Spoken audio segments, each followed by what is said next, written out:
Welcome back, everybody. Today is the sixth lesson, and we will talk about type errors, date time, exception handling, and if we have time, maybe regular expression in file handling. But most specifically today, we will talk about these three topics. And let's move to the VS Code. And you know our folder, that is the Python Spring. So let's go to Python Spring and this one. And some of you asked me that you have still a problem to understand Lambda function. So before I start today's lesson, let's do Lambda function revision. Function, I will go just function revision in function revision.py. Okay, so I hope everybody loves function, don't you? I believe you love function because function is so important, and you can just wrap all the codes you have, and then you can call that function whenever you need, and you don't have to rewrite your code. So the importance was function. Actually, function is just a set of codes or a block of code that solve a single task. It is better to make it a single task. Yeah, so for instance, a function that adds two numbers. Yeah. So usually we call it a block of code or a set of codes that can solve a single task, and it is easy to use and test, reuse actually too. Once, what does that mean? Reuse. Once you make it, and you can reuse. For instance, do you remember last week we make a very good function somewhere around here, the function that calculate to be honest, maybe let's see. Yeah, do you remember this beautiful function? Find the most common words. Yeah, once if you make it, after that you just call this. You pass text here. The text could be different text. It could be this text or any text. And then how many words? How many most? 10 more, maybe the 3 most or the 10 most. So once if you make, you can reuse your function. That's reuse. Okay, test. Test means, for instance, you make a function. You make a function, but how can you be sure that it gives you the desired output, right? It's sometimes hard if you to know if a function gives the desired output or not. What does that desired output? Let me tell you. For instance, let's imagine we have a function add two numbers a and b. And how do we know if this gives the desired output of A and B? So to test, it's easy to test also. Functions are easy to test. Okay, now let's learn how to make a function. How to make a function. And we need to make a function, the def keyword, followed by name of function, right? And then the parentheses, and then the semicolon. Semicolon means actually then after that we are creating a block code. Anything we write after this is like the block code. Yeah, this the block code. It should be indented, as you can see. This indentation should be there. I think it's 4 space. Have you seen how many spaces are? Yeah, it's 4 space. Yeah, VS Code is so nice, and it shows me how many spaces there are. 1, 2, 3. So there should be an indentation. So let's try to print. This is a function. So then this function to work, it has to be called. So I have to call it by name. What's the name of this function?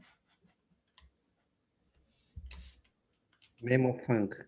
Name of function. This is how you call it.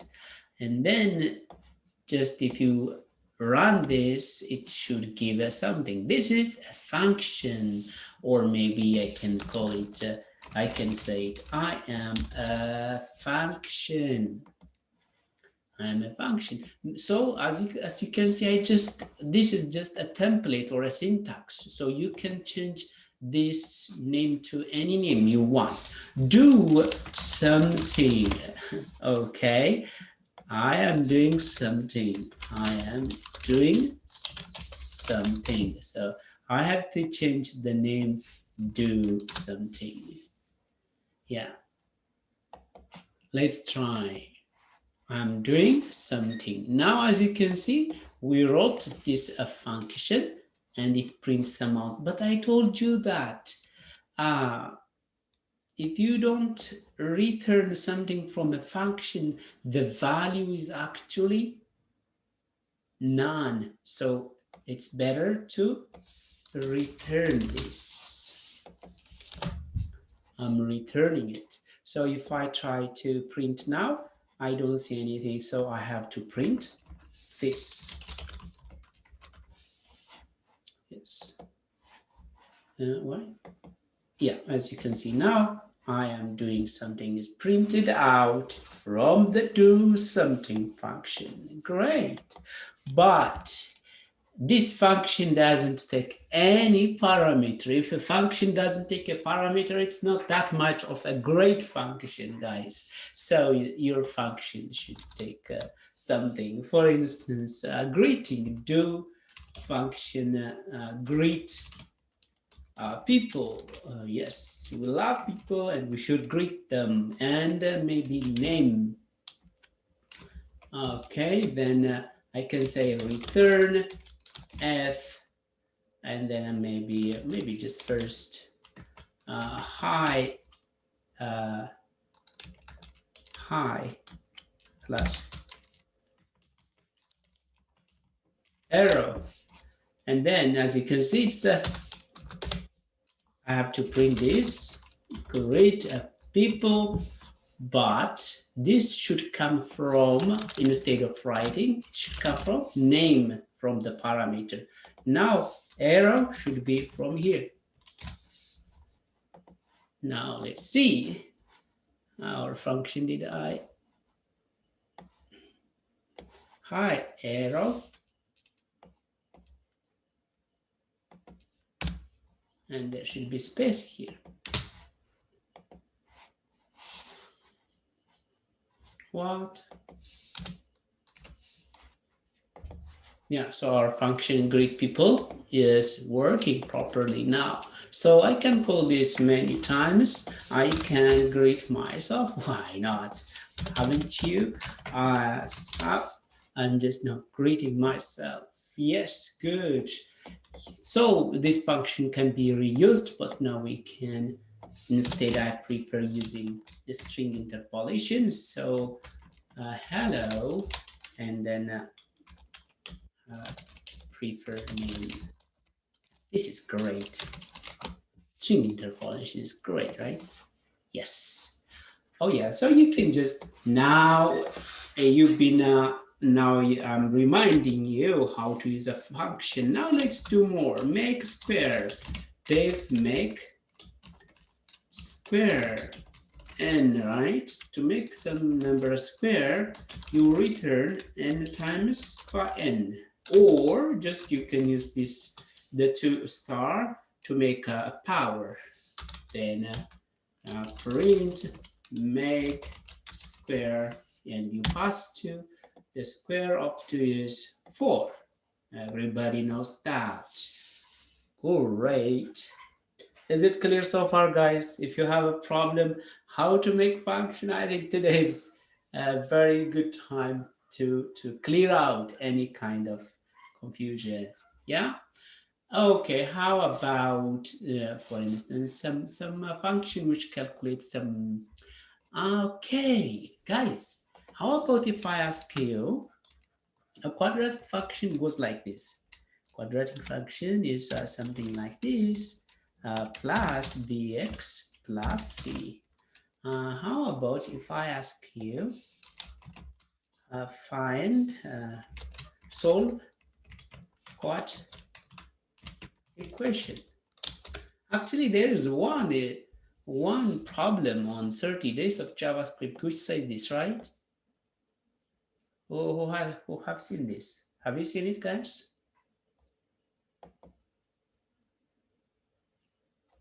Okay, no one have been there. Okay, anyway, so solve quadratic equation. So if I ask you to go solve uh, quadratic y quadratic equation, and you may go ABC maybe because it takes 3 parameters. And you have to do, so quadratic equation, it has some rules, yeah? Determinants, if you remember, if the determinant,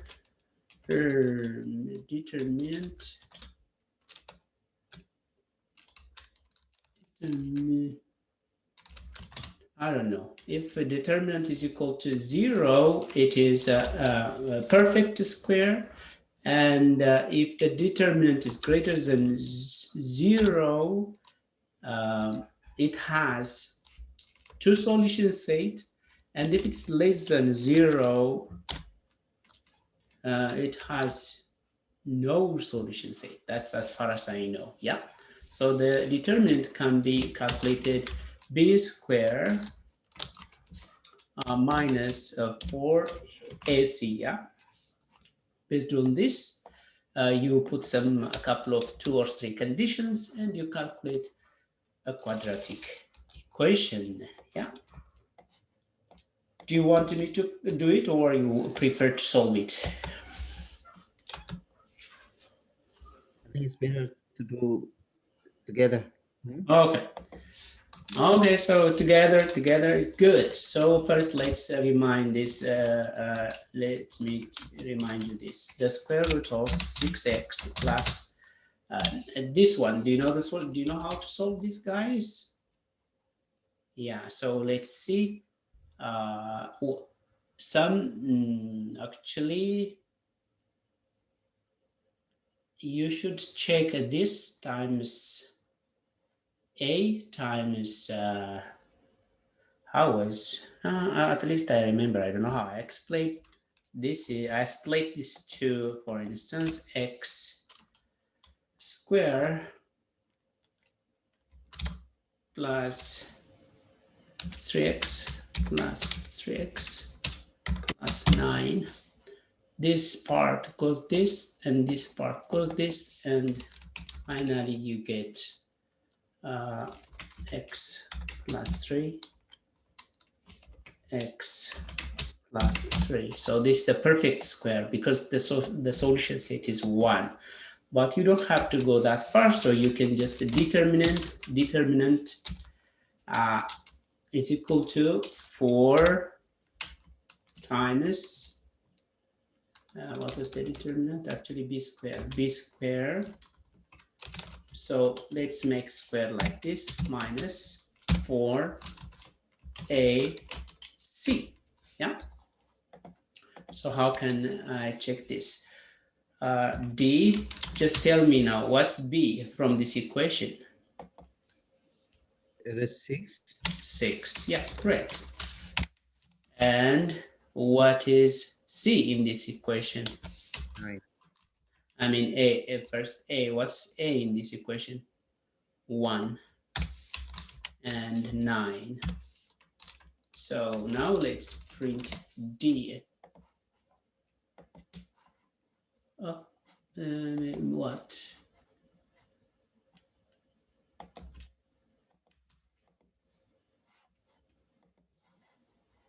B is not defined. Oh, okay.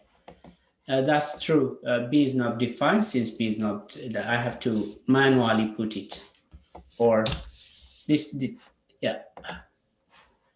As you can see, the value for this is 0. Have you seen? Because this is 36, 36. So what does that mean? It has only one solution set. How about if the equation was this one, x squared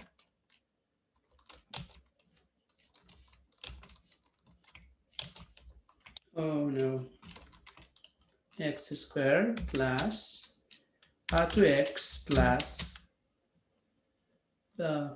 maybe I think 3x plus 2.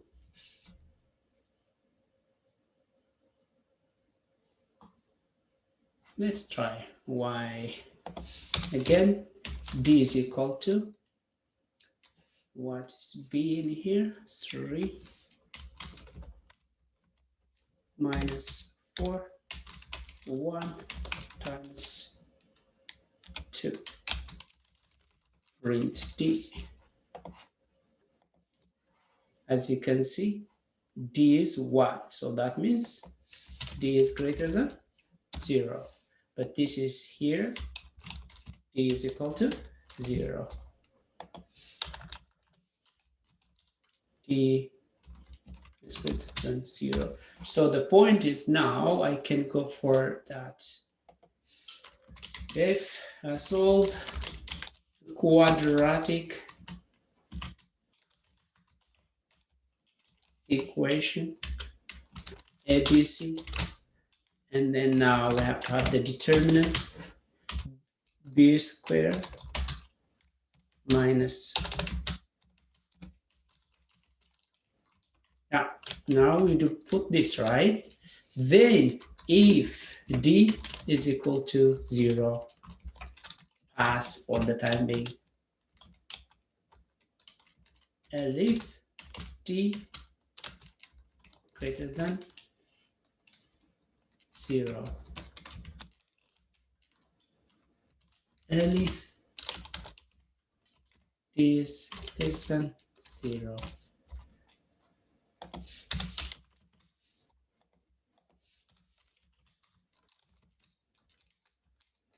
else. Yeah, so I'm just putting some condition as you can see. So we have to just put maybe set, solution set.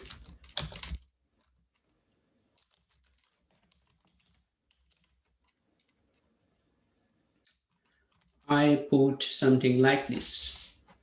By the way, this is a set. It's not a dictionary, right? It's a set. Then, okay, then how do we calculate solution set, if you remember? So it's b squared. Minus 4ac. Yeah, yes. So b squared minus 4ac divided by The divided by a something. 2b. Uh, Let's check. yeah. Quadratic equation formula. Yeah, 2a. 2a, so times 2a. Great.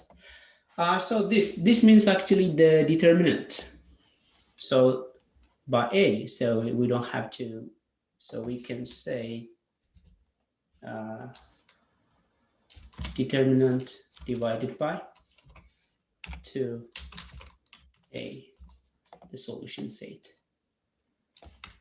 So if this is just true, the solution set actually, solution 1 is going to be something like this. So we can just say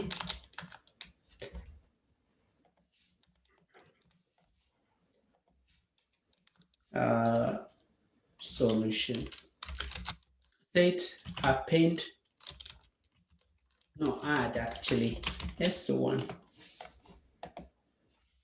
If it's 2, what is here?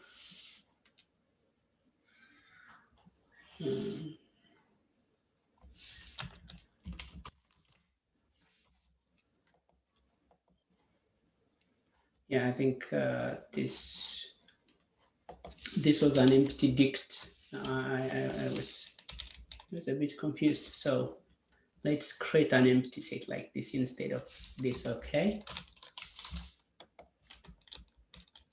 Yeah. Now if it's greater than, but if you remember, guys, actually, this will be once plus and the other time is minus, plus or minus. This should be plus or minus the solution set. So we will have two solution sets. Solution one, it's going to be so the determinant is going to be plus once. So in this case, actually, we can just go for this when it's plus and 2 times a, and the other times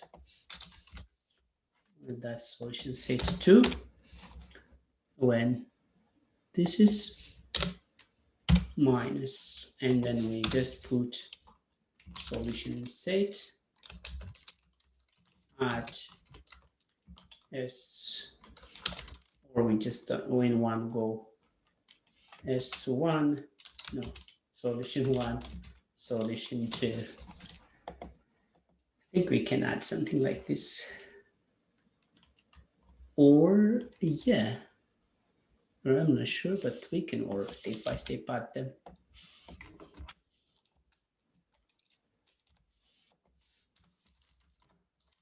Add solution 2. Okay, now if it's less than 0, we just return the empty set itself. Actually, we can return also here just the solution set, return solution set, and return just the solution set. Here maybe we just say invalid. This is our function. I think let's try it. We don't need this, it was experimentation. So at least we know the value of x squared plus 6x plus 9. The value for this is the solution set is going to be minus 3. So I'm expecting minus 3. Okay, let's go for it.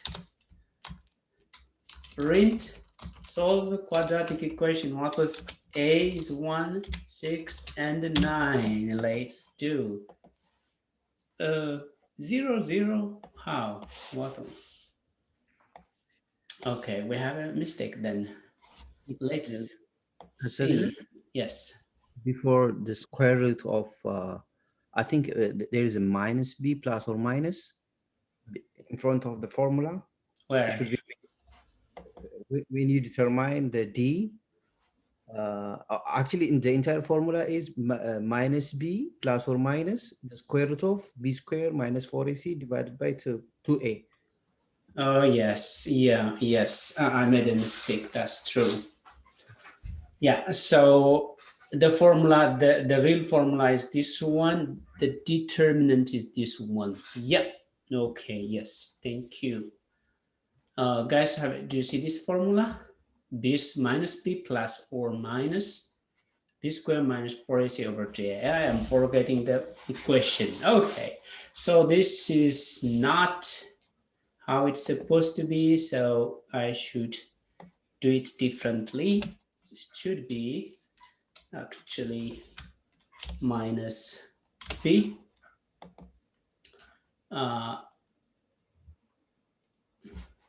wait, if it's this is going to be 0 minus b over 2a, so the solution for this is going to be 2 times a for this one. Yeah, because if this is 0, if the determinant is 0, if this part is 0, we don't care for this part, so we will have minus b over to a.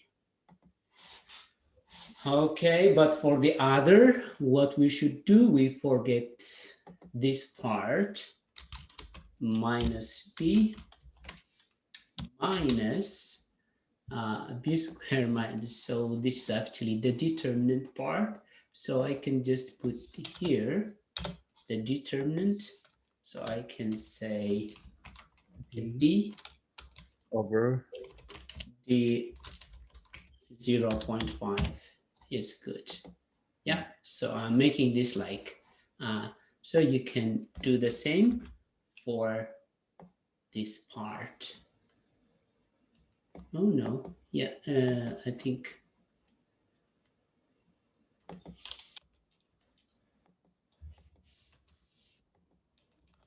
and then 2 times a. I can just duplicate this and change a little bit. This should be plus. Do you agree now, guys? This minus b. But if you are afraid of this, the precedence of, you can encapsulate this precedence of operation. Okay, let's try now. Yes, now we got the solution, as you can see. And if you want to also check the solution set for the second one, for instance, this, okay, print solve.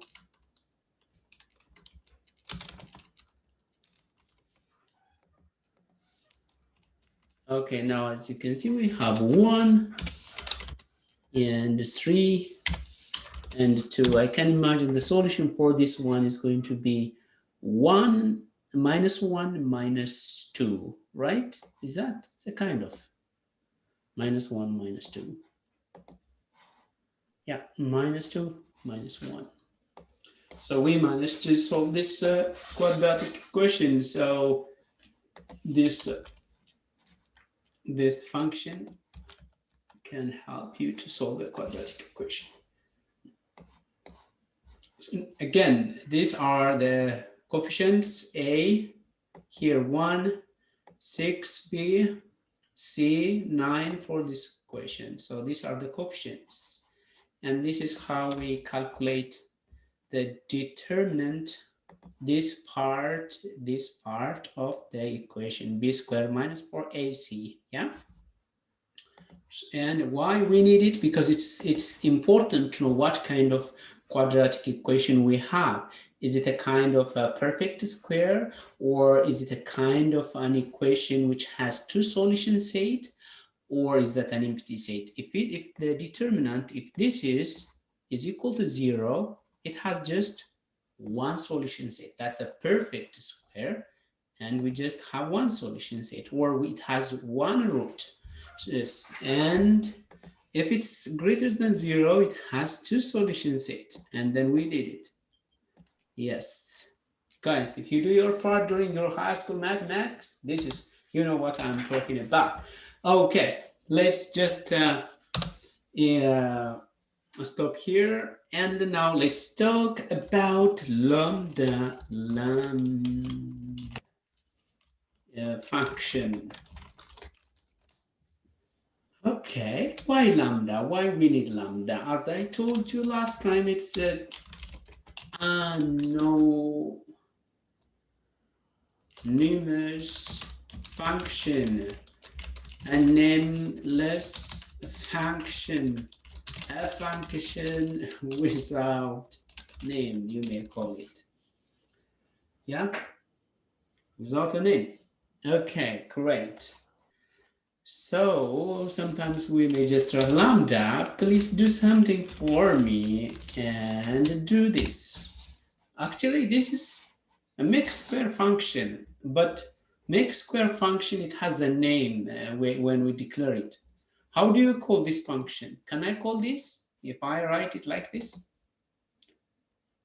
So whenever you write a lambda function, there should be a keyword lambda followed by a parameter, one parameter or two. For instance, here now just one, followed by colon, and then the operation, whatever you want to do. Maybe you want to do n plus 1, for instance.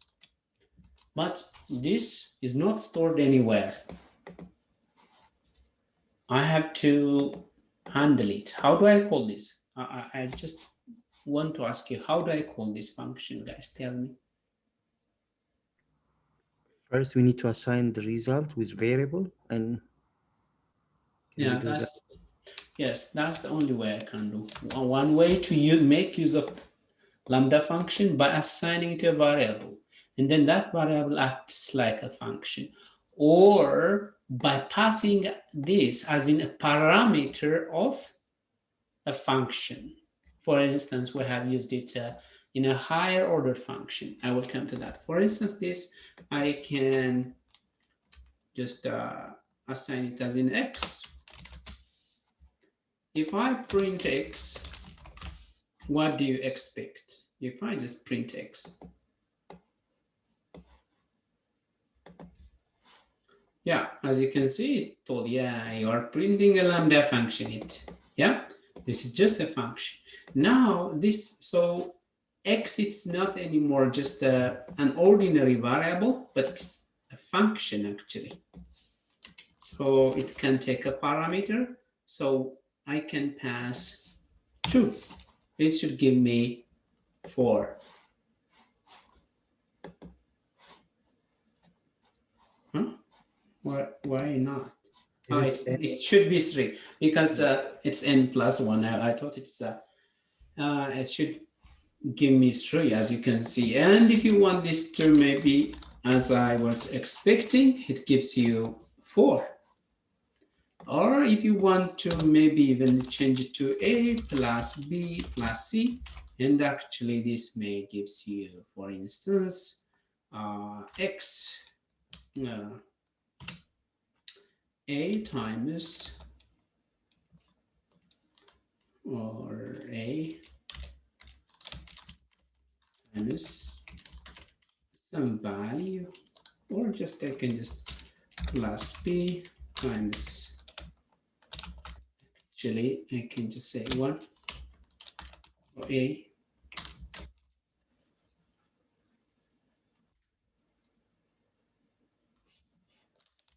okay, a plus some value 2 times b plus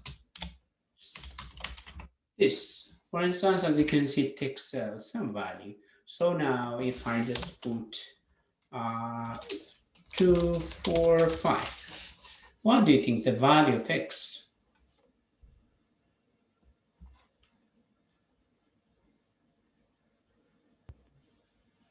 gonna be 13. Okay, let's see together. We have 2 here, and then 2 times b4, that's 8. 8 and 2, 10. And then this one is going to be 3 by 5, 15. Is it a kind of 25? Right, yeah. Yeah, a kind of 25. Yes. So it's just you can use one parameter here or multiple parameters, but this function needs to be assigned to a variable to make use of that the function, or you have to use it as anonymous function. What do you mean by anonymous function? You may say that. Okay, nums 1, 2, 3, 4, 5. For instance, if I want you to change this, to modify this function, and if I want you to change it to 4 and 9 and 16 and 25, I showed you a couple of one. You may use list comprehension, yeah, or maybe use another function to make this, or you may use higher order function. So let's use higher order function map and lambda function. Hey lambda, go to x, that means each item, and then just change them. Which one? The values in nums. Yeah, so I have you seen now? This actually, it iterate every item and change it to square. So now we can just call this value new nums. And then actually this has to be changed to a list. And now if I just print new nums, I should get this value. Yes, great. That's one of the advantage of the lambda functions. Whenever we don't need to call the function anymore, we can make use of the lambda to use it just at once. So it is here, and I'm going to use it somewhere else. If you do not understand lambda now, let me think. Let me see. What do you think, guys?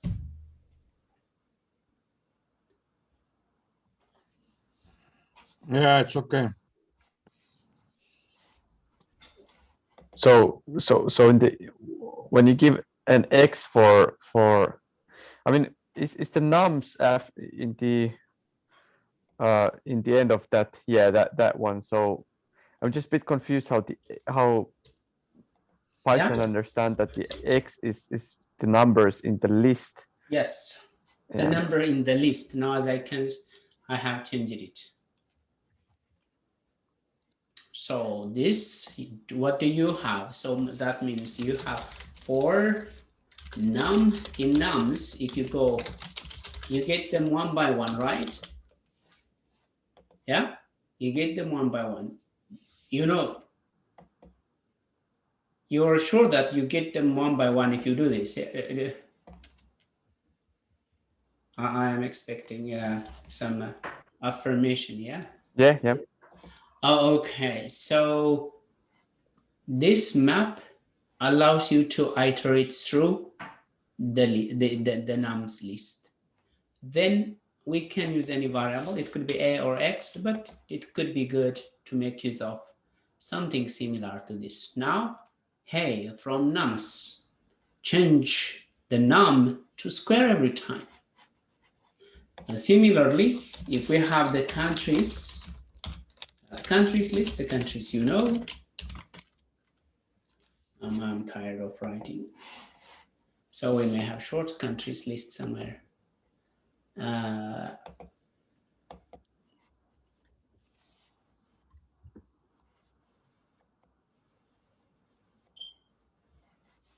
I'm looking for this one.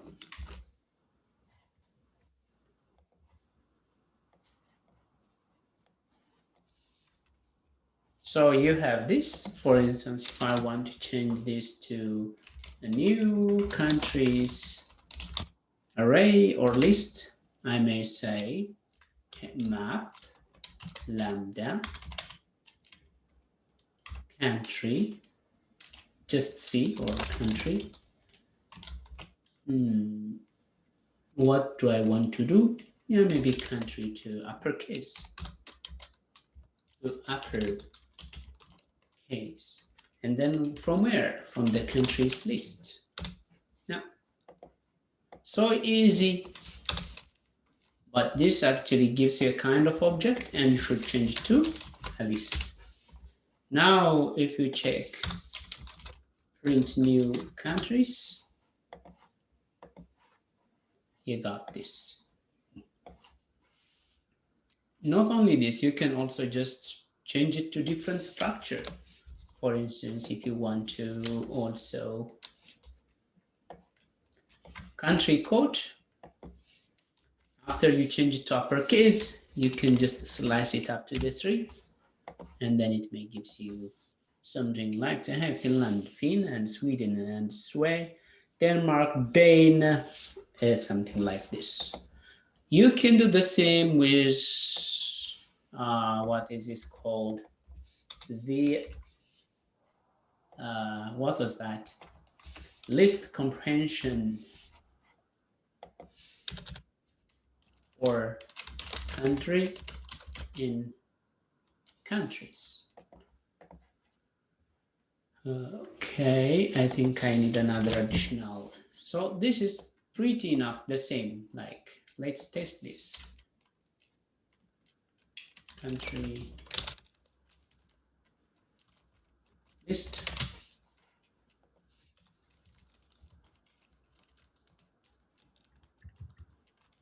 I'm just showing you a different way of doing the same thing, okay? The country list not define some kind of, what am I writing here? Oh, there is extra. Okay, let me just write it. See,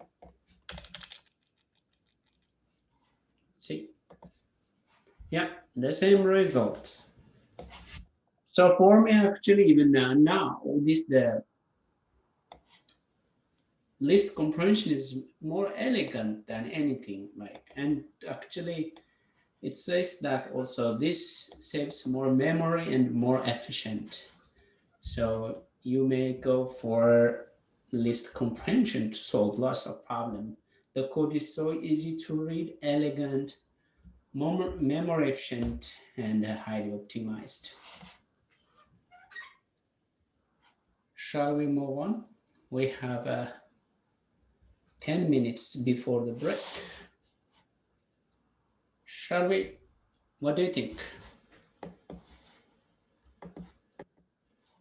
Now let's talk about type errors. What do you think about type errors? What does that mean?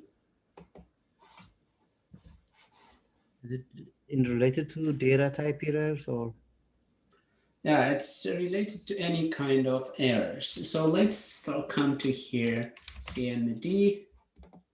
All right, CMD. And then let me just try Python. Yes, great. Now, because if you have read my 30 days of Python, the first or the second day, it says that if you know Python data types, life will be easy. You will be a very good developer. You will be you will be good at programming, and also it would be easy for you to solve your problems because you know how to debug also when you get some errors. So the types, actually most of the time it tells you that it's this kind of error, that kind of error. So it's the way, it's a feedback we get from Python to debug our code. Print hello world. As you can see now, I wrote the text inside the print function with quotation, with a single quotation, and it should work because it doesn't have any problem. But how about if I just put double quote? Do you think this run?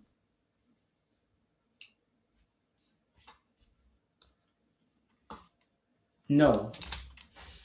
As you can see, Python is so elegant that it shows me where the mistake was. Have you seen? It's referring, and it says syntax error. So what type of error is it? Syntax error, because this syntax is not known by Python. Yeah. And now let's try to do another mistake, deliberate mistake. So how do I fix this? Maybe I think I can fix by removing or maybe adding additional this. And now why invalid syntax? Yeah, it's a bit different, yes, because those are. Anyway, this is how we debug it. Now let's try to, I have B, if I have A is equal to 3, right? And then I want to add C is equal to B plus A. What do you think the value of C? Since B is not defined, is returning error. Yeah, you don't know it. You don't know B, right? So name error, name B is not defined. So Python is saying that, hey, I don't know what you are talking about. What are you asking me to add? There is no B here. So name error. So if you see name error here, that means it's not defined anywhere in your code. Okay, great. Now let's try to import, maybe before import, maybe let's try to uh, add something 2 plus 3, for instance. What do you think the value of this? This string and integer, they cannot be added together unless the string is converted. Yeah. Yeah, so type error. So this is related to data type. So it's type error. Unsupported operand types for class int and string. So we should do some kind of string casting. So I have to do this stir, and then I have to change it to no Int. Yeah. int this one, or I have to change the other. I can do also stir 2 and plus and what is this 3, but what am I expecting here? 2 and 3 will be the result. Yes, and is that unit 3? It seems. Yeah, it seems, but it's a kind of a string, so this still needs casting, and if you change it, it will be unit 3. Yeah, great. How about if we try to convert something? For instance, if I try if a is equal to 4, you know, and then maybe if I start to int a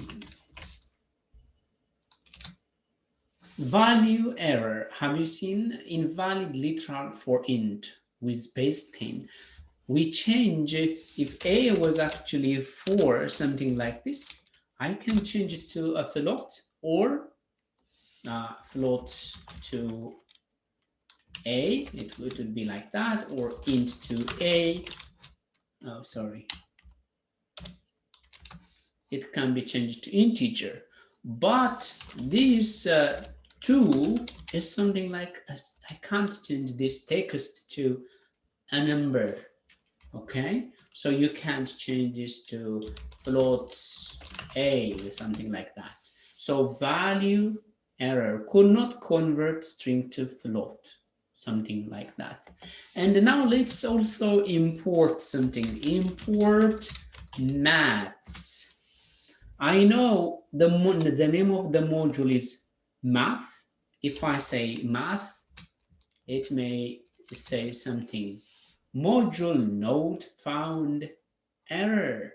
No module named math. So that means if you see something, you should be sure that this doesn't exist. Python doesn't know what you are trying to import. Yeah? That is called type errors. Now let's just go to the Python 30 days of Python and see all the available data. Type errors. Okay. A syntax error with a name error. Index error. Yes, this is also good. Let me just to show you. Now, if you have nums and you have 1, 2, 3, yeah? What is the index of 1?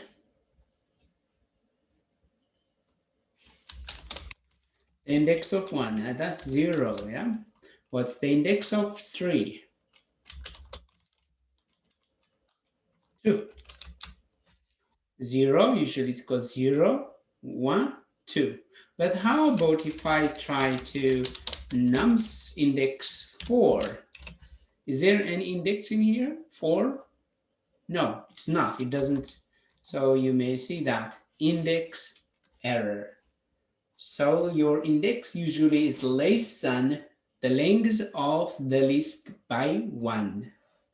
So we usually say, yeah, the last index. Let's see more of module not found error. We saw that already. Attribute error. Yes, that's actually good. So attribute error is now, let's say import math. So now if we try to just math dot pi, you know, right? It is some number, but instead if I say math dot this attribute error, that means we import the math properly, but the py is not right. Module math has no attribute py. So have you seen? So now you know you'll never get lost with Python because you know how to debug your problem. This is very powerful, guys. Okay, let's move on. Attribute error, key error, and the key error is actually related to, for instance, user. I can say user, and then name. Okay, age,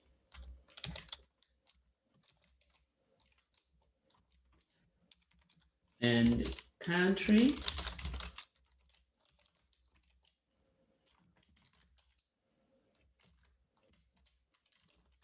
Okay, what did I make? Okay, invalid syntax there. Oh yeah, I forgot to.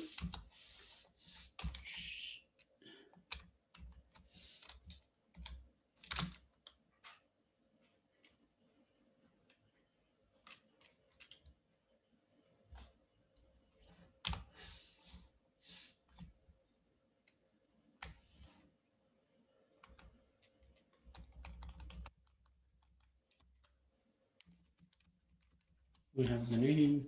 This. In country, you're missing the, yeah. Yes, country also. Yeah, actually it's showing me for some reason. I didn't see that.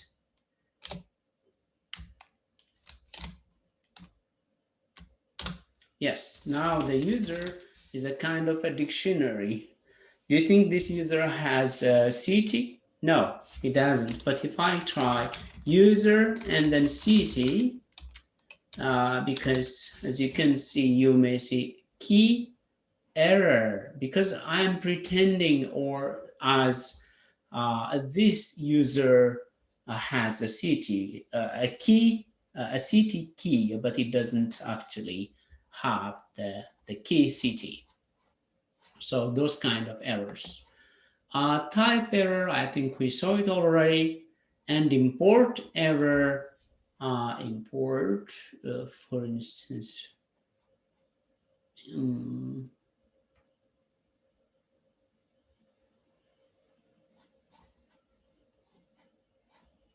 we have in format, import power. Yes. Yeah. That's very good. As you have you seen there? Maybe let's. So from math, import p power.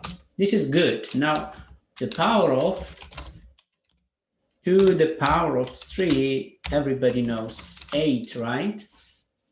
But maybe if you just make a mistake, for instance, power, then actually import error cannot import name power from math.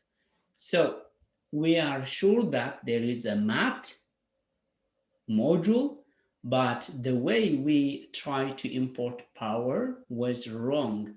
Unknown location. So it says unknown location. That means it was hard to find it. So it means actually power doesn't exist in from math. So it should be pow, not power. So import error. We saw such kind of a problem, but that was not found. Okay, we'll show you somewhere here.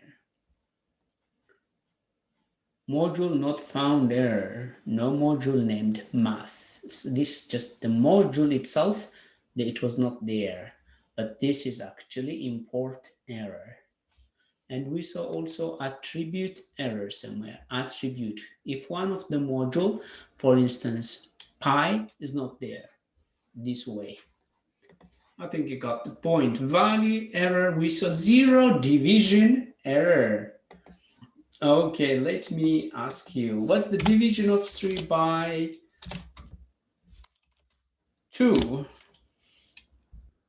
Division error. Yeah. No? It's 3 by, 1 point. yes, Sorry. it's 1.5. How about 3 by 0? Yeah, that was I was meant. Yeah, cannot be divided by 0, so it's a division. That's true. This cannot be divided. 0 division error. Division by 0, yes. So you can't. So you have to avoid. If you are dividing something, you have to be sure that, let me show you, how can you avoid? You know, for instance, you are doing some calculation. If A is different from 0, then you have something B divided by A, and you can store that at C. So have you seen now how I am handling that case? I may have some A is equal to, you never know, A is coming somewhere. Yeah. Now, for instance, let me show you. For let, for I in range 10. So I'm interested to know the division print I divided by, or maybe some number. Let me have B here, 3. 3 divided, B divided by I. Do you think this function, this will work? It doesn't work. Might face a problem when I is equals to 0. Yes. So in that case, we need to break out or something. We need to continue, or We have to use some kind of condition. If I is different from 0, we only do this. Yeah, so now I managed to handle that condition. Have you seen? Because it's not a good idea to. Yeah, now as you may see, where does it start? Let's see, because we have lots of things printed out. Let's see after this.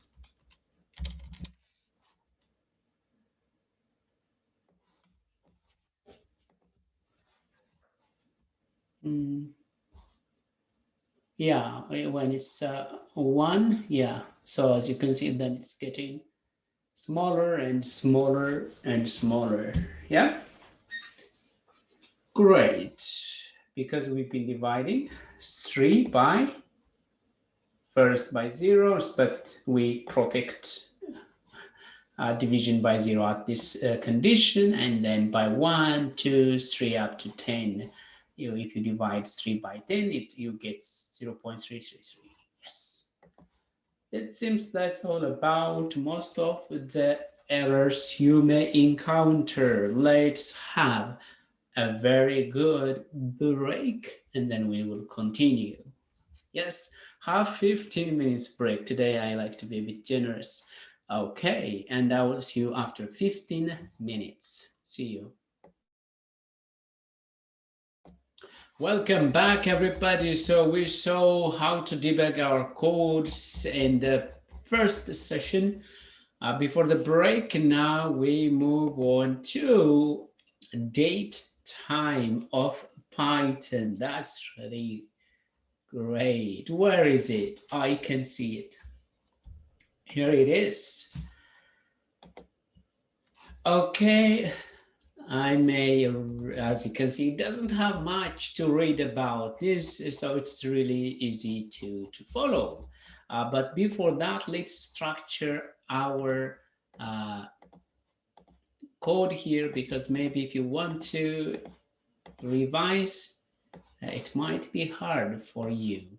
I will just leave the Python revision outside because just it's a revision, but let's just create another folder and I call it week-6.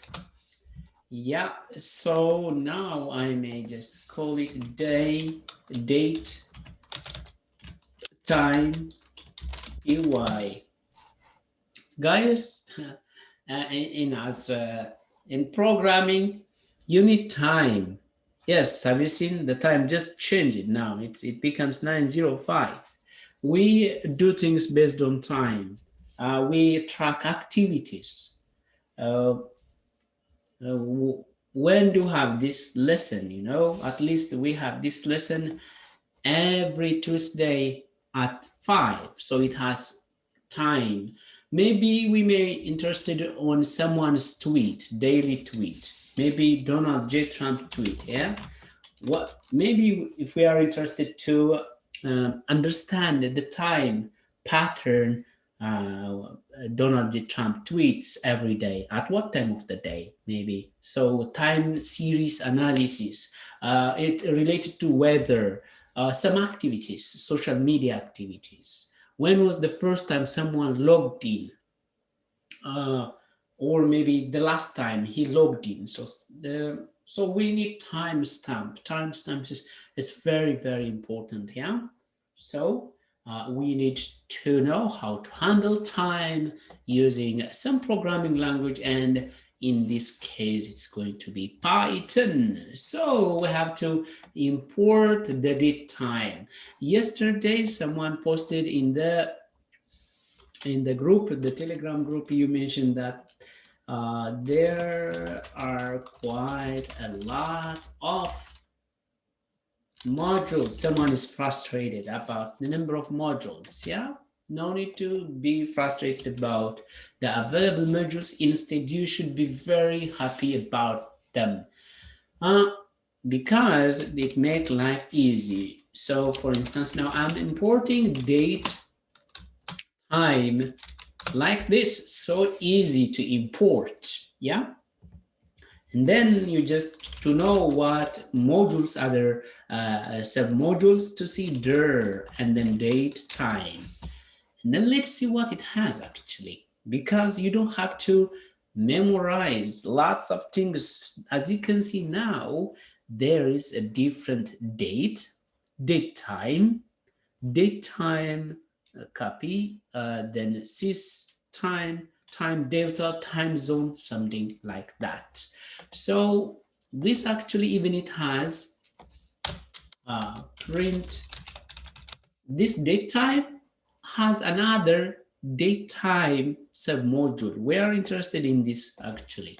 So we may say instead from date time import date time might be good. So now if you say print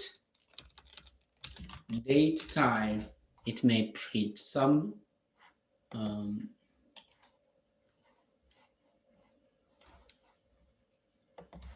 yeah, so maybe I have to see this.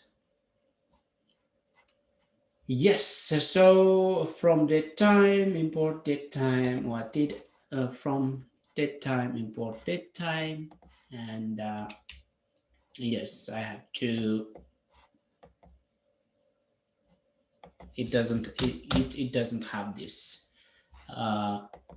Now, as you can see, I managed, it's a class actually. This is a class. So from this class constructor, we can say, for instance, now the current time. What's the current time? Date time. And then you just say now. Okay.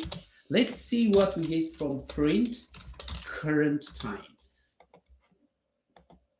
it gives me this kind of format. Yeah, but this is not a very nice format, so I have to deal with it. It has different method. Let me show you: day, month, year, hour, and minute, and second. So we can just extract out from that. Maybe even you just change this to now. You say, what now? So this is the timestamp now. From now, you can say the day now and just day. Then let's see what we get from day. As you can see, I go to 6. How does it? Yeah, Yes, because it's today. April 6th, right? April 6th. Yes, that's true. It's April 6. Yeah, it's April 6.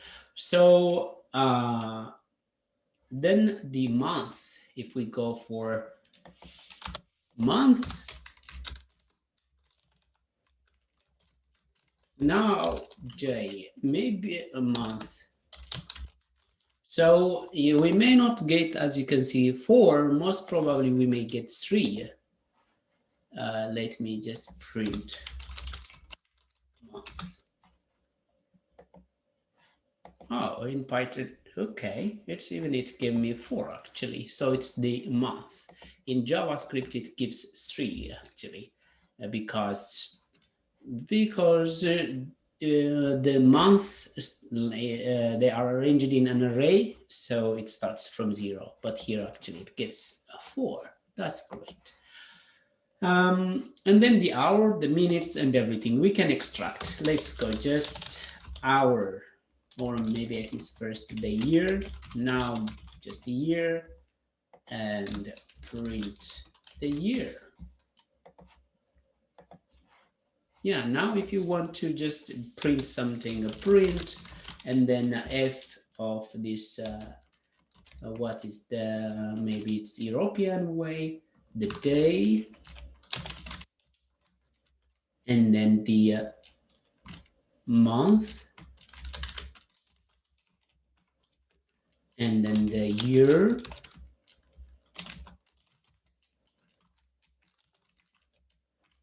oh, where is this curly bracket? Yes, I may get some kind of, or maybe you can also just change this to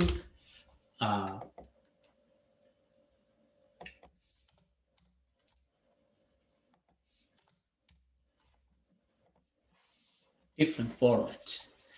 Okay, how about the hours? Hours, year, now dot hour, and minutes, and now dot minutes.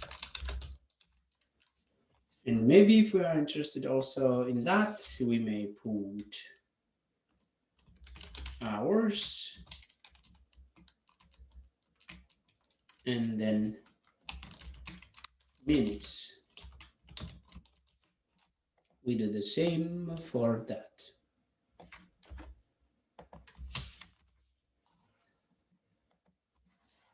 Yeah, have you seen this? So it's something like this. We managed to extract the time. This is, let's see what we get from the timestamp. There's a method like here, timestamp. Just as you can see now, and print timestamp. This timestamp is just a custom variable, just I created it, okay? Yeah, the timestamp is actually gives you, I think it's second or millisecond. So you can convert these to time. So this time is actually from, let me see, from 1970. From 1970 January 1. January 1, starting from 00, I think, this timestamp in seconds. So we can use such kind of time also.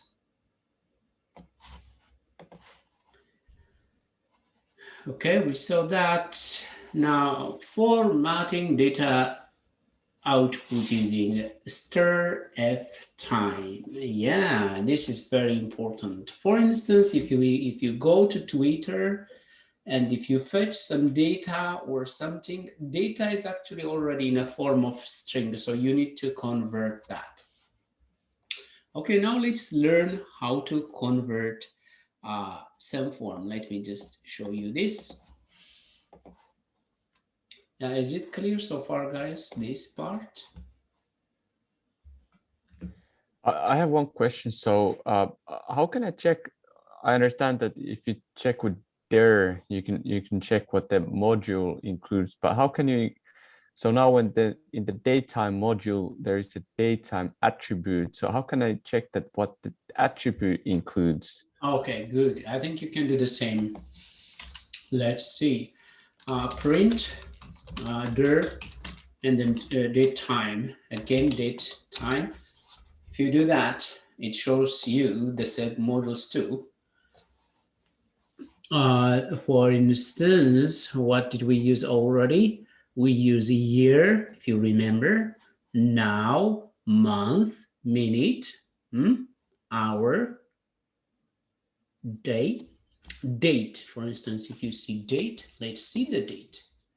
For instance, you were not sure that if there's date or not, so let's see date, what it gives us now, date.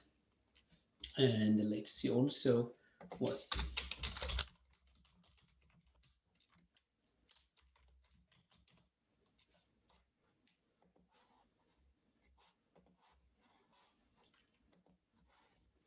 there's so much printing.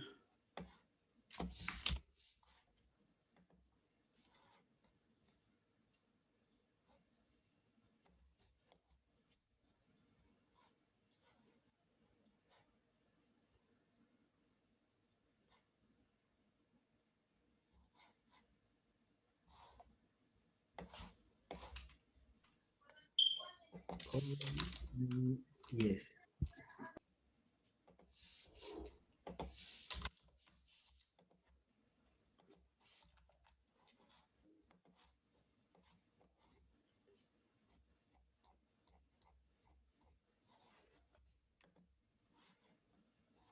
Have you seen? It gives me just this actually, the date method from. So it's not an attribute, it's the method, the date. Now, when I'm trying to use the date, it gives me today's date in this format.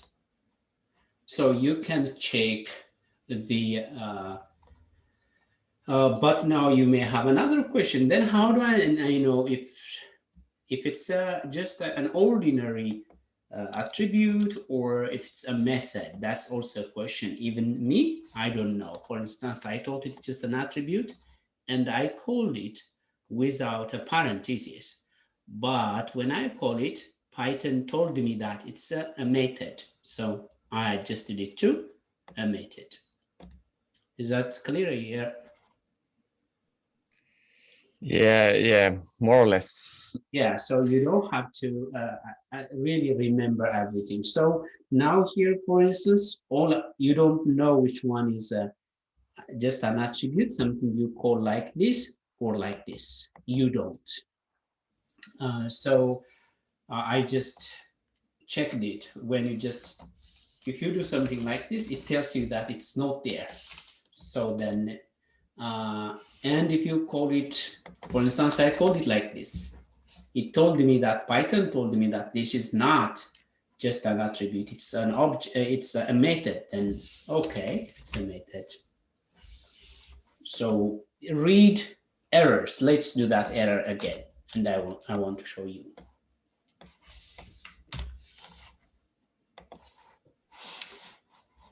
Yeah, it gave me, oh, built-in method. So this is just a built-in method date of, so it's telling you that it's a built-in method. It's not even an error. It just gave me this. So then I change it to, I call it, when I call it, it gives me this. But as you have seen already, you print this, the submodule. Now you are printing date time. It's not this, you are actually printing this, the submodule, okay? If you all get confused with this one, you can also import as dt. Now it's not, and you should change it also this as dt. And then let's see the dt, the time. Oh, how? From datetime import dt. Okay, import date time as dt. It should be something like this. Yeah, now it works again, but it's just okay to keep it as it was.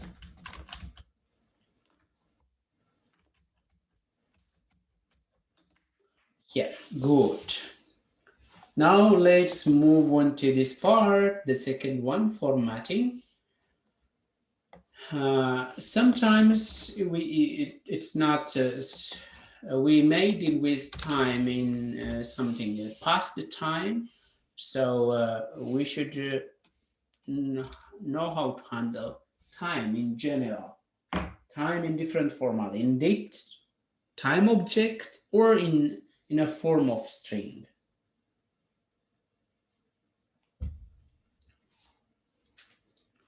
As you can see this, it has year and the month and the date. Let's print this new year and see what we get. Are we printing still this? It would be too much.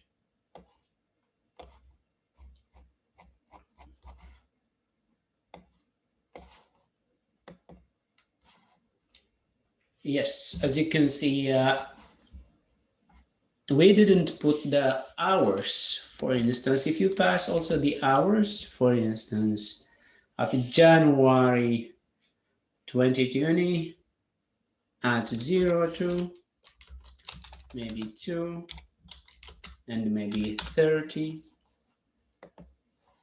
Yeah, have you seen? So this is, so we can pass different parameters for this, and we can handle the time. Okay, so you can pass, oh, well, how about 1970? It could be also, it doesn't matter. Why we need to do that? Because you may need it to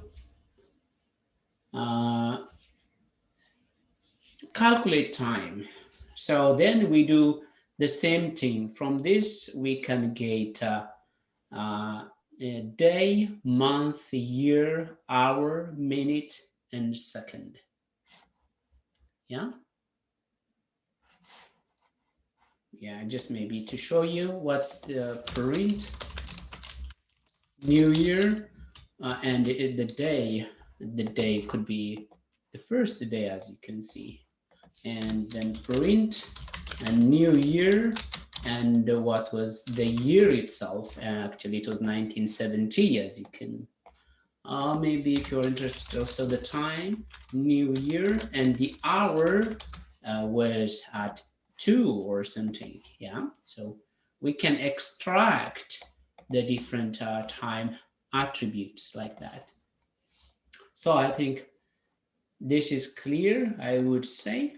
Then maybe if you want to write that to a different time format, so as you can see, I wrote it here in a different time format. It could be European way or American way. First, you have to put it to the time object, and then you have to extract each a time attribute and then do the same thing. The same thing as we did here. Yes, is it clear here? Question, Mr. Asavina. Yeah. When we just set our time, in this case, New Year, are we required to follow the parameters sequence or we defined it? Yes, you should follow the sequence. The sequence goes year, month, and here is the date, the hour, the minutes, and the seconds and milliseconds. If I put now some seconds also, for instance, 40, and it will be there. Have you seen? So Yes. you should, this sequence, yeah, you should follow the sequence. Yeah, it has a kind of ascending and what is that, descending from year to milliseconds. So year, the month and the day, and the hour, the minute, and the milliseconds. Let's move on time formatting. Yes, again, you import the same thing, and then as you can see, it has some form of formatting. So actually, should take you to me, because such kind of things are not something you should remember. Okay, starf doc. I think I've been here a couple of times. Yeah, and I will tell you what this means. There is the so-called documentation when it comes to programming. You don't have to remember everything, and if you try to also remember everything, it's not a good thing, because that's not how it works. But you should be able to read data. So for instance, this is actually the same thing what I was explaining to Amma. For instance, 2013, maybe in August, 30, and then at 7 and 6, and it's the millisecond, something like that. So we can use different formats to create different time, and then I will show you. You don't have to look at this. We will come to this later. Okay, where was I? This one, for instance, now, if you see HMS, what does that mean? HMS. So you have to refer what H stands for. You go here, what capital H stands for? Actually, hours, as in a zero pad decimal number in 24-hour format, 07. Have you seen? Okay. Then what does that mean? M as in a capital. Okay.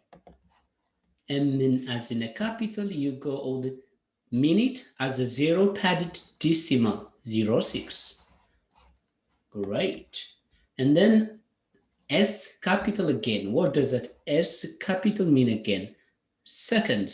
Second as a zero padded decimal. So what can we get from that? So actually, I will show you what we can get from that. So if you want to get, we have, if you remember, we have this now, yeah? From now, dot stir time, string format time, and then you go for capital H, capital M. Oh, no, don't do that. And then capital S. Let's see what we get from this again.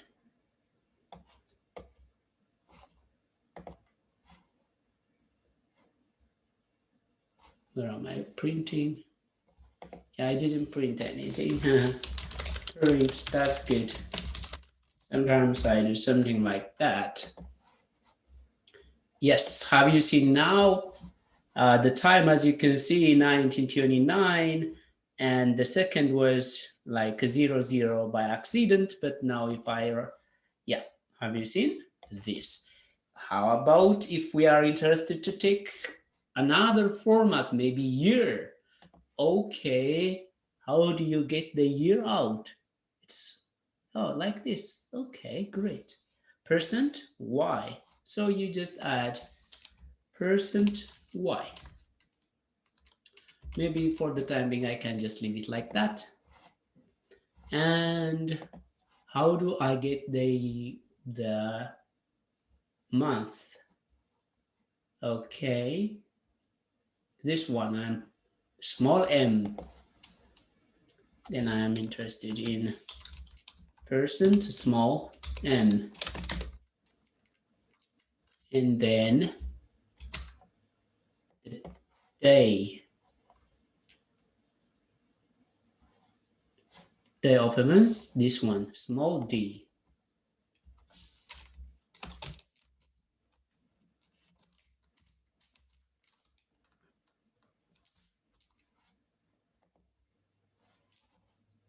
Have you seen now? I got this kind of format. Of course, I did it by myself. If you remember, this one, we did this, but this has actually some problem. Sometimes, for instance, if the hour is like one or two, it may not add zero. It may not give you the exact kind of time, date time format. But if we use this stir format time, it gives us a very good or elegant way. So for instance, I can also still change this into a different format. For instance, let's copy this, and I can this maybe if I am interested in a different format, maybe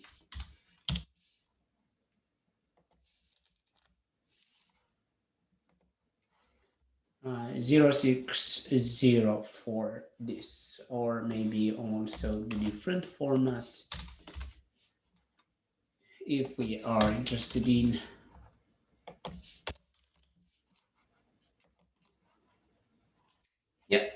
see, we're still dealing with time.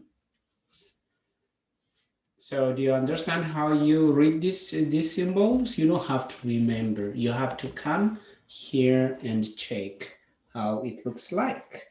And even you may be interested to maybe format your time like this. So locals appropriate date and time representation. Just you use this percentage, this C. So print now, stir F time. Let's see just %C and what we get. As you can see, Tuesday, April 6, 19 at this time. And then, but I didn't like the format, but you can't change this format using this because this percent with C gives you this. Maybe you should look for another better format. For instance, how to add, if you are interested in like day, Monday, have you seen this? So I'm interested, for instance, to add the day. Maybe I might add this percent and then A, some space. And for the second one, maybe let's try with a capital and it looks something like this. And let's see. As you can see, Tuesday this time.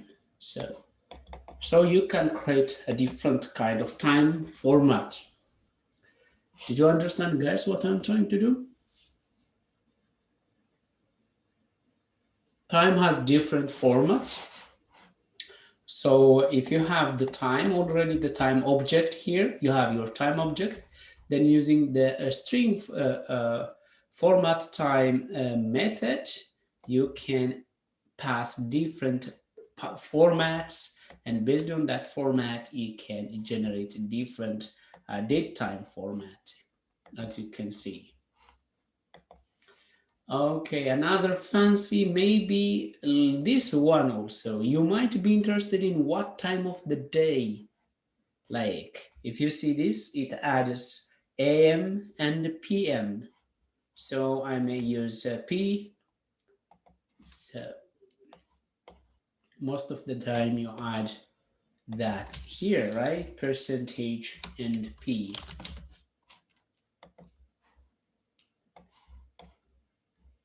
Yeah, the time is PM, but most of the time if we use 24-hour system, it is not that much important to use the I think the PM or AM. So we have to change this instead of 24-hour. We can change it to a different time format. Okay. Then let's see the hours. Okay.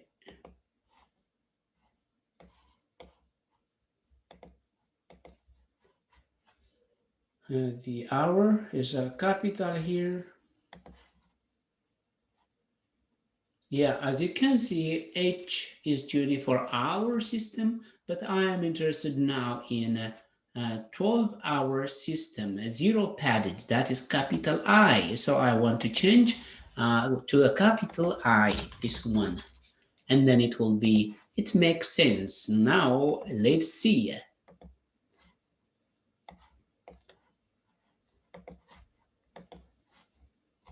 What's happening? Something wrong. Yeah, it's great. As you can see, it's Tuesday. This time, have you seen 07 and 35 p.m. Now it's not 24-hour system, but it's just a 12-hour system. Yeah. So I need the AM and PM. Tomorrow in the morning, this will be AM.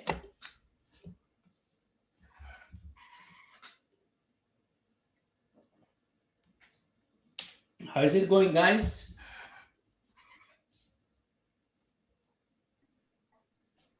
Good. So one question. So when you say now, is it checking from the computer the time, or where does it take the information that what time is now?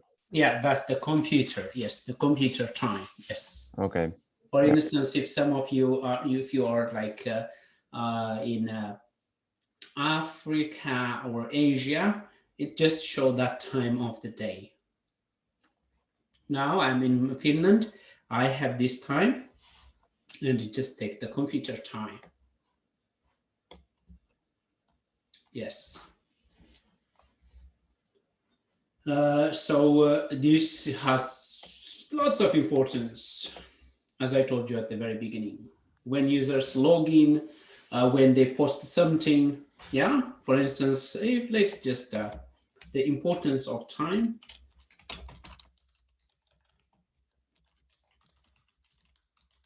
Guys, if we talk about time, there are lots of things. It's all about history, right? And history means like and past, yeah. It's something also to the present, yeah, and even to the future. So whenever we talk about time, it refers to this. Something from the past, something in the present, something in the future. So let's imagine something we can do at the present. We are about to post something on social media. So there will be at what time? At what time was that posted? By whom? All those. So we have a time stamp. When was the last time that person logged in or post something? All those. Or it could be a course. when was the course released, all those. So time is very, very important physical quantity, they call it. Oh yes, it's very important. So that's why we need to know how to handle time using Python. Let's move on. I think you understood what this means. What I don't know what this is not working. Here are all these things. I think this is refers to this one. Maybe I will link it at some point. Are you okay with this guy? This symbols, and did you understand how you refer to this? Yes. Yeah. So you don't have to, even it doesn't have any sequential order, you can put it in any order. This stir format time is a very, very smart method. It knows what symbol you used, so and it just target that. You can, it doesn't have any sequence, it doesn't have any sequential order, okay? It just random. It's all about you in what format you want to put it. Of course, for instance, I told you that this, if you want 24-hour format, you don't need the PM or AM, right? So in that case, you should consider those kind of things. But anyway, the point here, this stir format,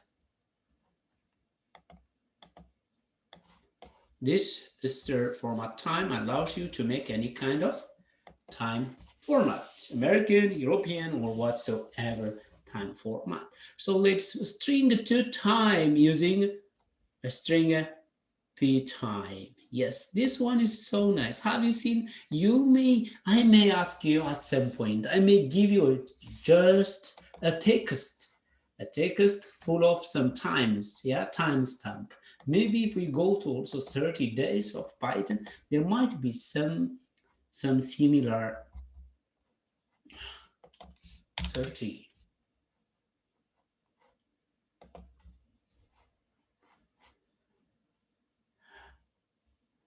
Here, data. Most probably this the. By the way, I want to give you a task at the meantime.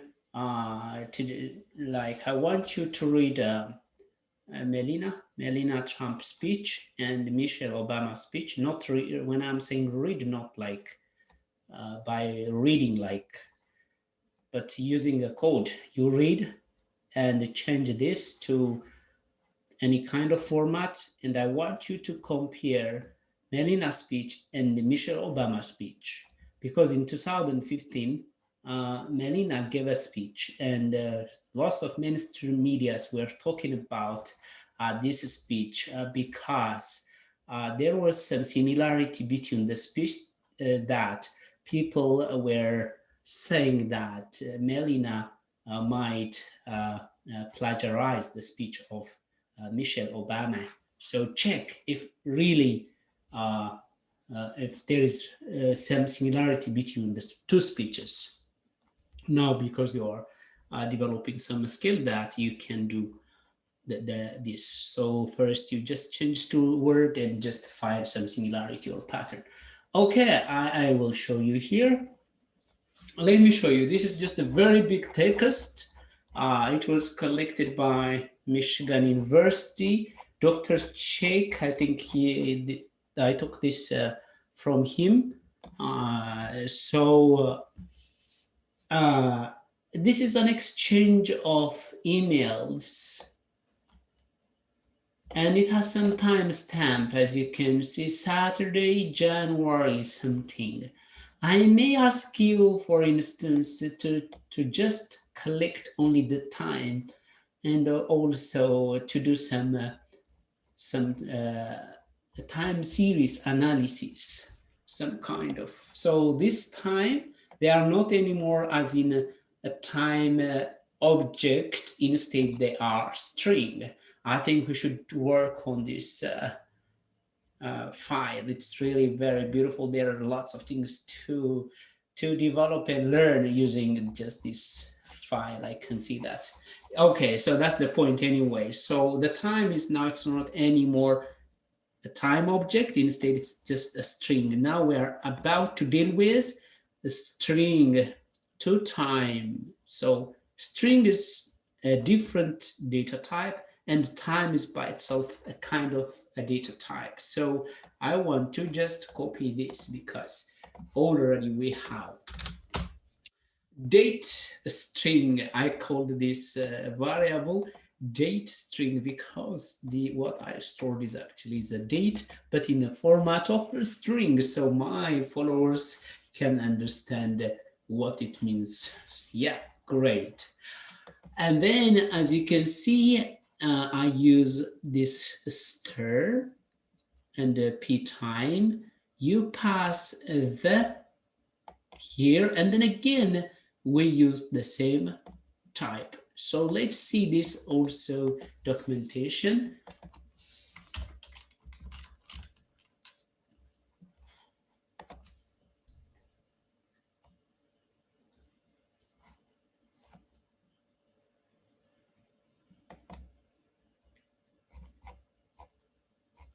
No, there's a very good documentation.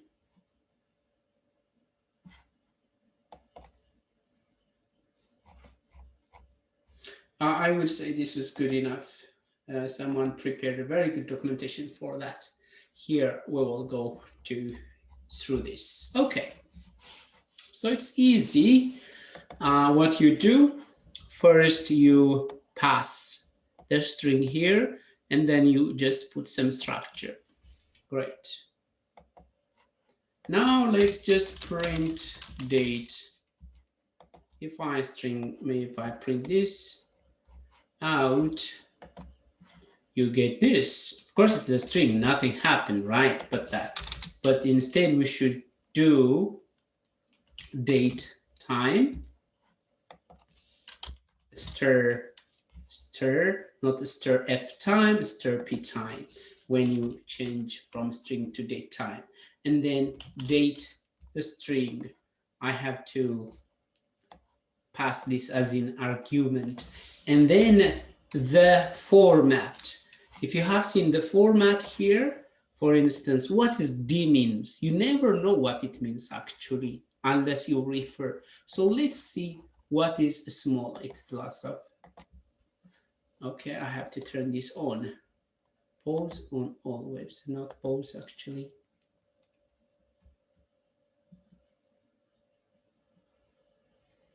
Okay, I'll make it active in another time. So D small d, day of the month, as 0 padded again. So D means actually is day. Okay, then what does that the B, capital B means? It's hard to associate what really capital B means. As you can see, month as local's full name, January, like in a January, it should be full. So if you make it small, it could be something different. Is there here? They didn't mention it here, but it should be, yeah, actually it's at the top. B, small b is short. So this means month. Great. And why is it so easy? So it's year. So let's implement that. So %d, and then %b, and then %year. So let's see what we can get from this. So I think it's better to print this.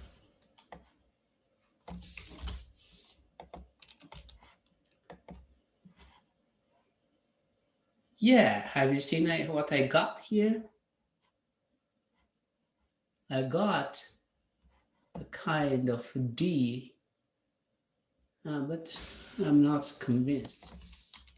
What is in here? Sometimes if I'm not sure what is in there, this is what I do.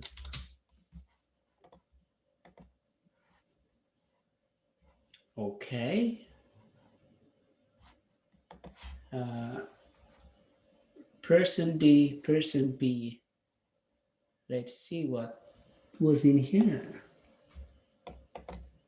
But why is the reverse?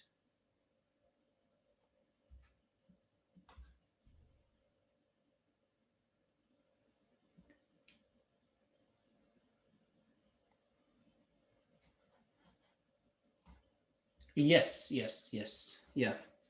I was a bit confused. No, I got it. So we are actually changing this to a time object. So it should be like that. Because we are changing it to a time object, even it says here that date object. It's not anymore so date. We are changing to date object. So now we have a date object. If you go to date object and if you say year, we can extract the year separately. Let me show you. 2019. Yeah, good. So 5 December 5 this is 5 actually, but the date, yes, so we managed to pass it, and this 1 December goes to here, and there was comma, and the comma is here, and the year, and we change it to this and change it to the time date time object, but this doesn't have the hour, the minutes, so we can't pass it to here. We can't, because the given time by itself doesn't say anything about the time of the day. Did you understand here how the conversion? The date, the day, sorry, the day. December, this part, comma, and the year, this part. And after that, we change this to a time object, a date time object. So this date time object is, we can access this whenever we need it. It's not a string. There's some concept here. Did you understand what this means, guys?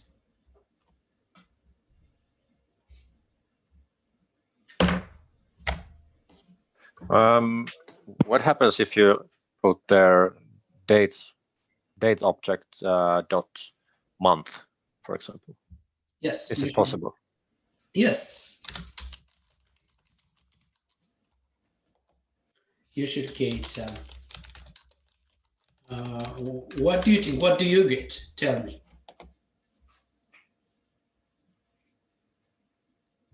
Sorry? What do you get? What do you expect from this? Not sure. Because I tried to print the data objects without dot year and it didn't work for me. Oh, I expect since December is the 12 months, so it might be 12. Yes. And if you do print a date object day, you should get it 5. So we can't get anything else from this. Of course, if you check the hour, it should be 000. Since we didn't put any hour, so it just adjusted to 0 hours. As you can see, it's 0. For some reason, for me, this says that module data time has no attribute strp time. Are you sure? Did you import from datetime? Import datetime? I only use import datetime. No, you That's should. the reason. Yes. Kevin, From maybe- datetime, import datetime. Yes. All right. Maybe it is related to, when you give a string on the date string, we have to follow this the space amount, and just if you give one, just immediately following December, there's a comma, and if you give just one space, it's gonna come out. No, he didn't import this. No, it's Now it works. I was Yes, missing good. one Oh, comma. yeah. Okay, that's great. great. That is the string to time object. Yeah. So this seems short, but it tells quite a lot of things here, and it's very important. Use date, using date from date time. Okay, so we can also have actually from date time import date. If you remember, we used date. Someone asked me, and from that we got just something like this. And now we can do the same, but this even gives us quite a lot of data, as you can see. Okay, so we can still get from date time, we can import specifically the date from date time, import date. From date time import date. By the way, you can also import like this by using comma. You can import many modules, sub modules from this. Now I think I can just take the same example and you can put something like this and print day. What do we get from this? Its object is not callable.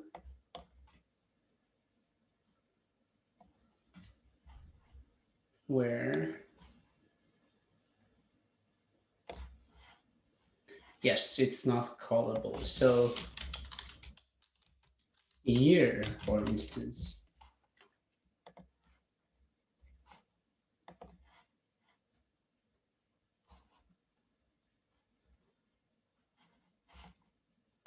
Let's follow this. From date time, import date.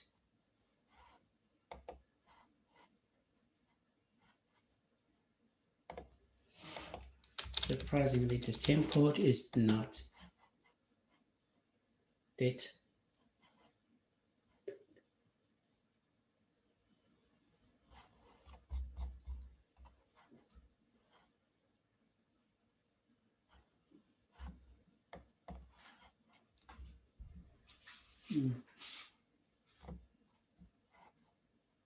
I should be able to import the as in one line. From date time, import the date.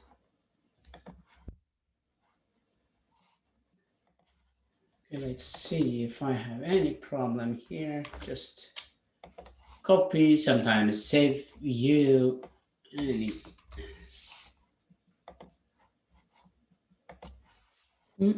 What's happening here? Type error, date time. Looks not callable. Line 48.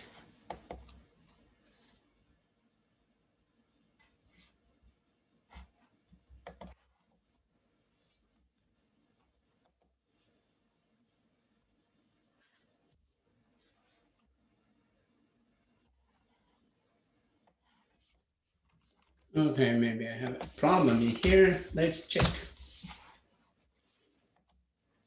Have you seen this? This is the Python documentation itself.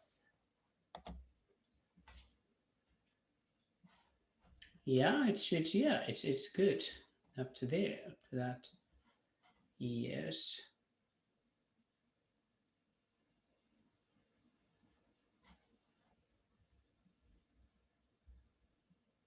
Minimum, maximum. Here. Okay.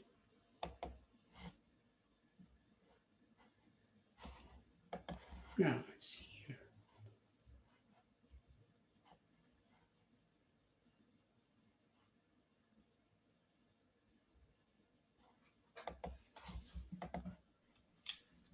For me, this works. Works. Yeah. How did you import the datetime? Can it confuse it when you import Yeah, or I don't know. The difference that I've been doing is that I named the date time as dt, as we did in the one time, but I don't know if that can explain that. But Okay, let me try then after the my okay from the time import.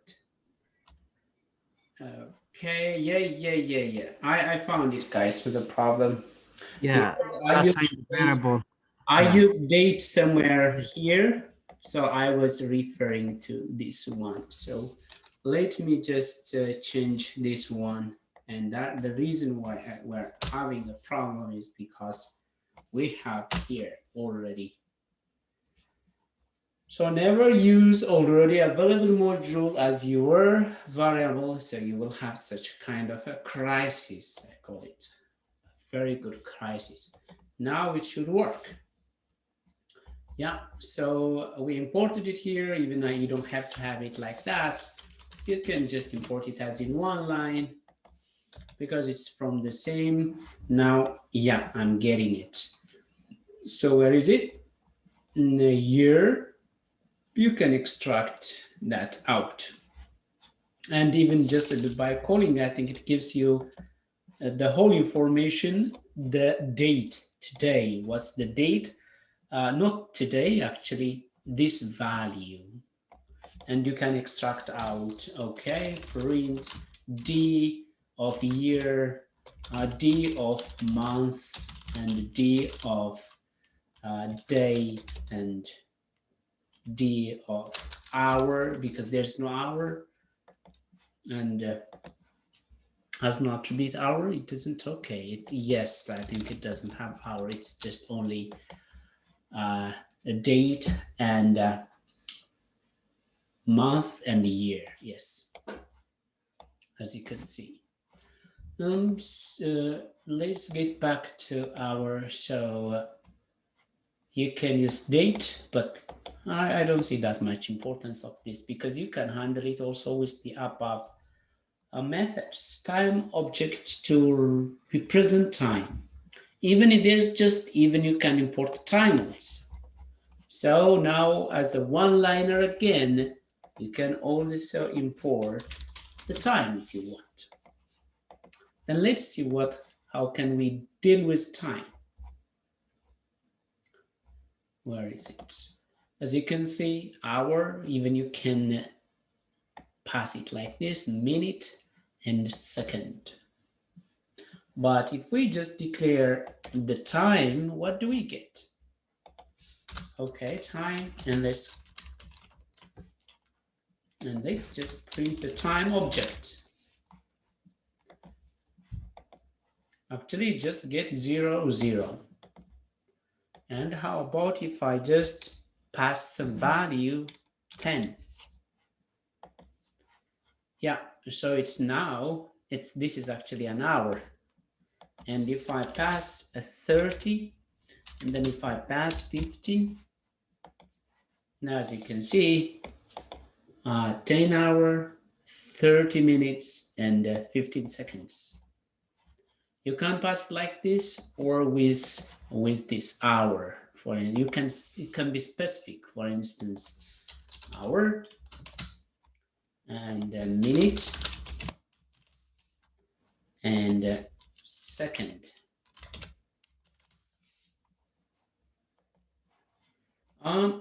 If you write it with a name, you don't have to keep the order. For instance, if you put this here, it's okay. But if you have you seen? And if you keep this here, it's okay. It's a kind of, yeah.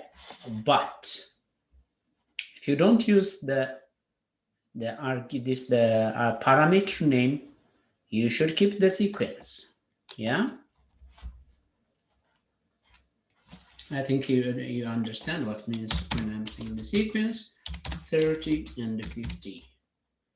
Great. So I can remove up to here and get the same thing. Yeah, that's how you do. And even you can go for milliseconds or microseconds. I'm not sure for okay, hours, minutes, seconds. I think this is not microsecond. It should be millisecond, but either of the two. You don't have to think much. Whenever you need it, you check the documentation.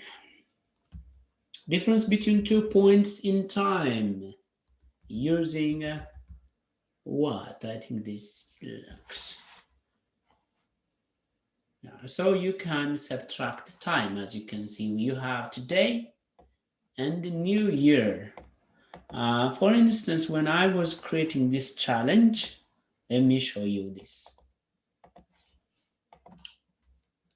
When I was creating this challenge, the year was 2019. The month was December. And the day was the 5th of December. Yeah. So this is the new year. New year. By the way, guys, subtracting days is really hard. Have you ever tried it? It's not easy. Dealing with hours, dealing with time, dealing with days, weeks, it's not easy task. So, of course, just to know the number of days, you just count, subtract, but sometimes not as easy as you thought. So print from New Year, how many days left from New Year? From today minus today. Let's see. As you can see, 27 days and no hours left. But if we are interested also the hours, we can add when was the hour? Actually, the hour was maybe most of the time I do at 8. So let's see. Yeah, function is at least most 4 given. Oh, really?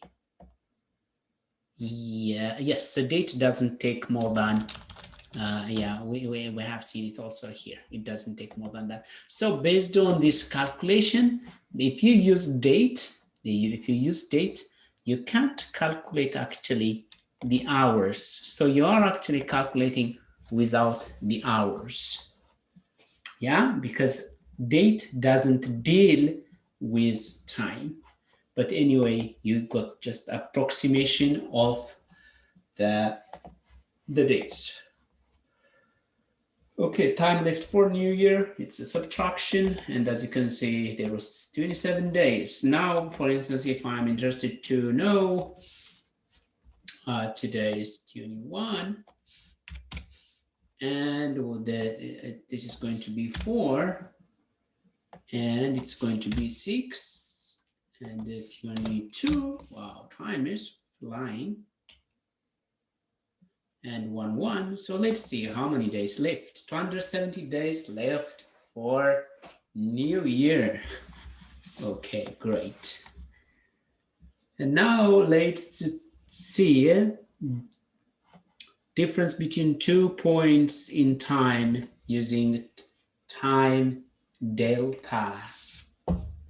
Okay, the time delta is very powerful because it allows you to tell you everything.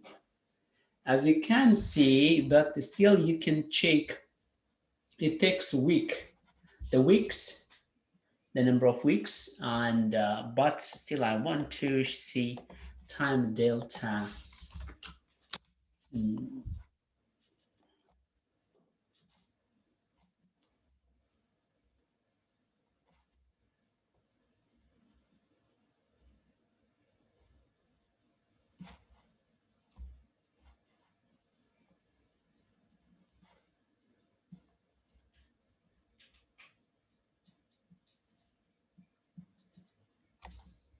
Yeah, as I told you last time, there is this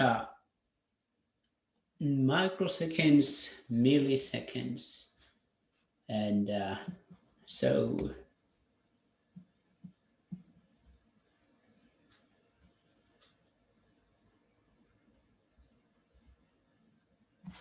Yeah, so as you can see, this is how we pass data for the days, the number of days, the seconds, milliseconds, microseconds, milliseconds, minutes, hours, and weeks. So we can actually pass almost everything. Then let's see what we have here.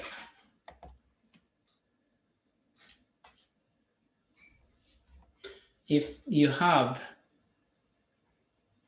week one, this time 1 and time 2, you just subtract like this.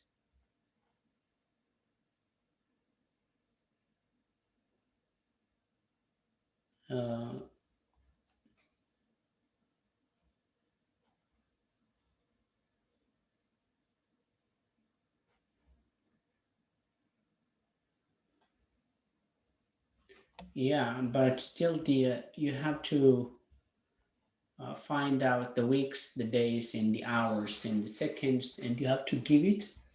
And then if you have this format, it's too easy to subtract, and then you get, for instance, the difference between this time and this is 86 days and 22 hours, 56 minutes, and 50 seconds.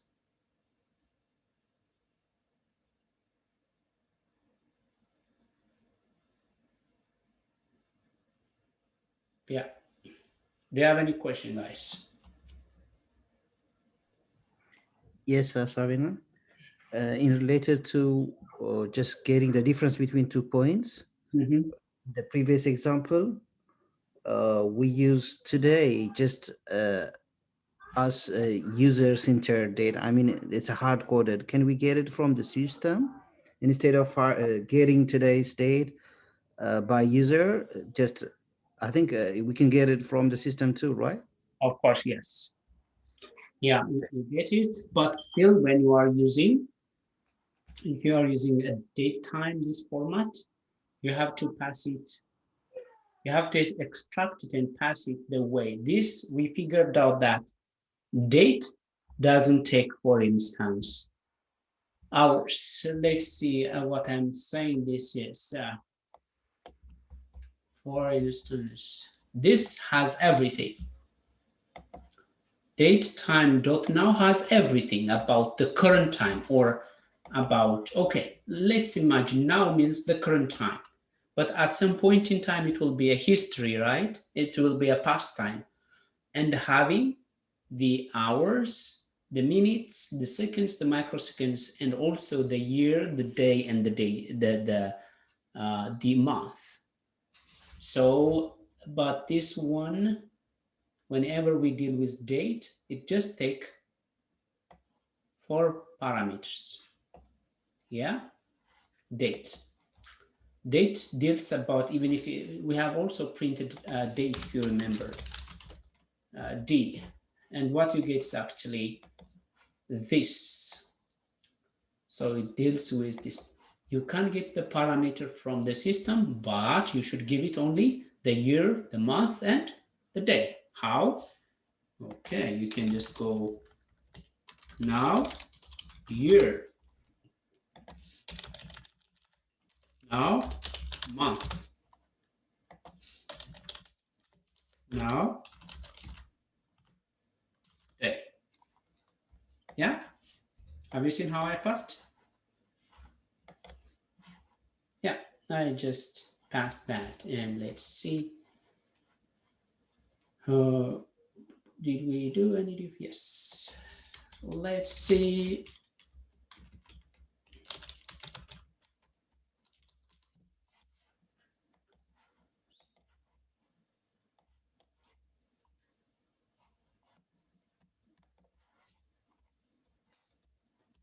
Yes, still it's this. Yeah, have you seen it didn't change? So we managed to get it from the system. But the way you should give it has to be rearranged. You should restructure what you put to your formula or your function. Okay, good. And then after that, you do this little exercise related to time. Time is just, you just have to do it step by step by importing what I did. Okay, this gives this. You should really see every step and you have to practice. And this, especially this one, is not something you should remember. I showed you the formula here. And then I think it's very important to share with you on Python. I mean, in the Python Telegram group. This is good. And another one, I think is also important. Yeah. Great. Do you have any question? Okay, so I think it's a very good idea to have the second break. And we can take 10 minutes. And after that, let's see what we are going to talk about. Okay, exception handling would be good to talk about. Let's take 10 minutes break. See you soon, guys. Welcome back. So we will talk about exception handling. What does that mean? I will show you from here. It's somehow a kind of if, by the way, if condition. So before something break, actually, we have to try it. If we try it and if it works, but if it doesn't, this try will not let the code to break. Instead, it's forwarded to this, the except. I will show you. Okay. Try and accept. Try, accept.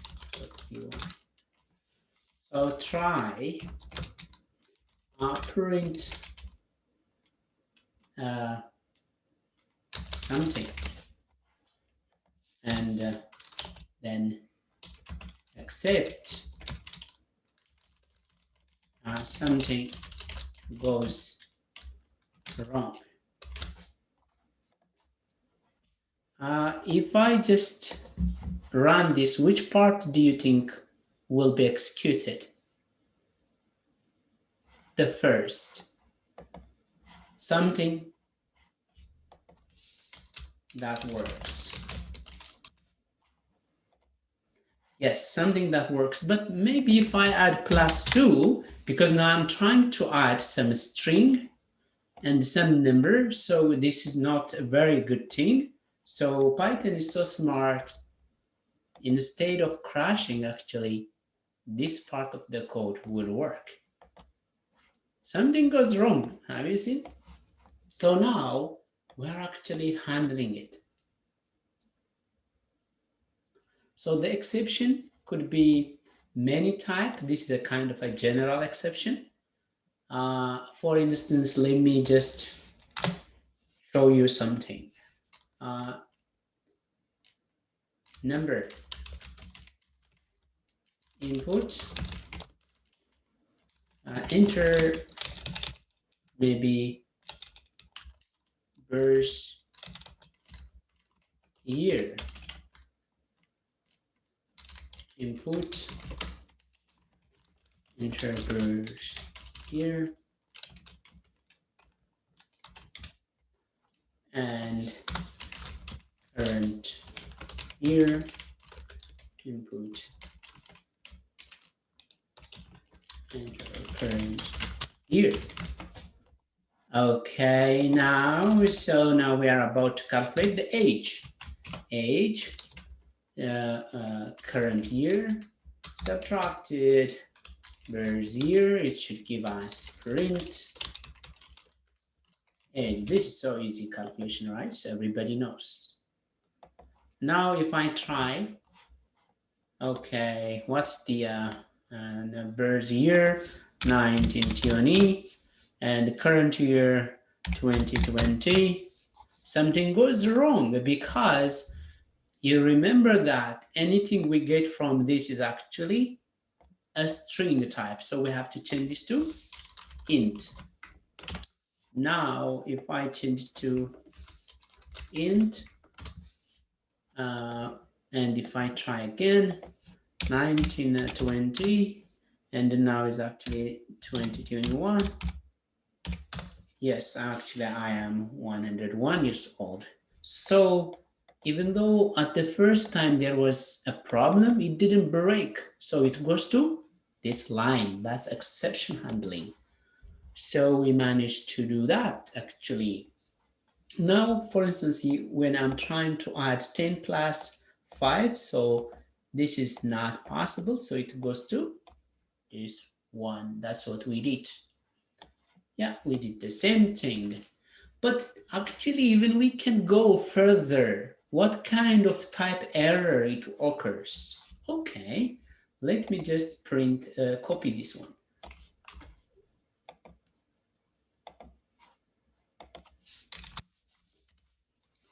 And then I will comment out this.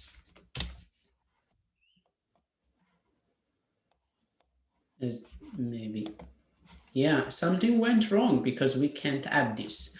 But here, as you can see, X type error, what type of error is it? Is that a type error or value error or zero division error? So let's just take this all and check what's happening and see. But we don't have to do all the time. We don't have to. We just use one except and it's enough. But I'm just showing you different way of using. And then now, if I just run that, type error, have you seen?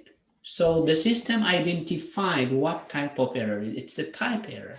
But how about if I just divide this by 0? So which error do you think will be executed? Which? The last one, or Yes, this one, the zero division error. The zero division error. Okay, so how about if I try to do this int and then a? type error? Or Most probably, I think it's a value error. Yes, it's those kind of errors. So we can handle exception. So that's how actually you handle. But you can also add finally. Finally, the finally actually runs whatever the case, this run. I always run whatever the case. The value error and this. So you don't have to have this one, but if you have any reason to add, you can also add finally. So it's a kind of actually condition. So this is the part that your code runs if everything goes smoothly, but if not, either of the cases, the blocks will run, and finally always run, always.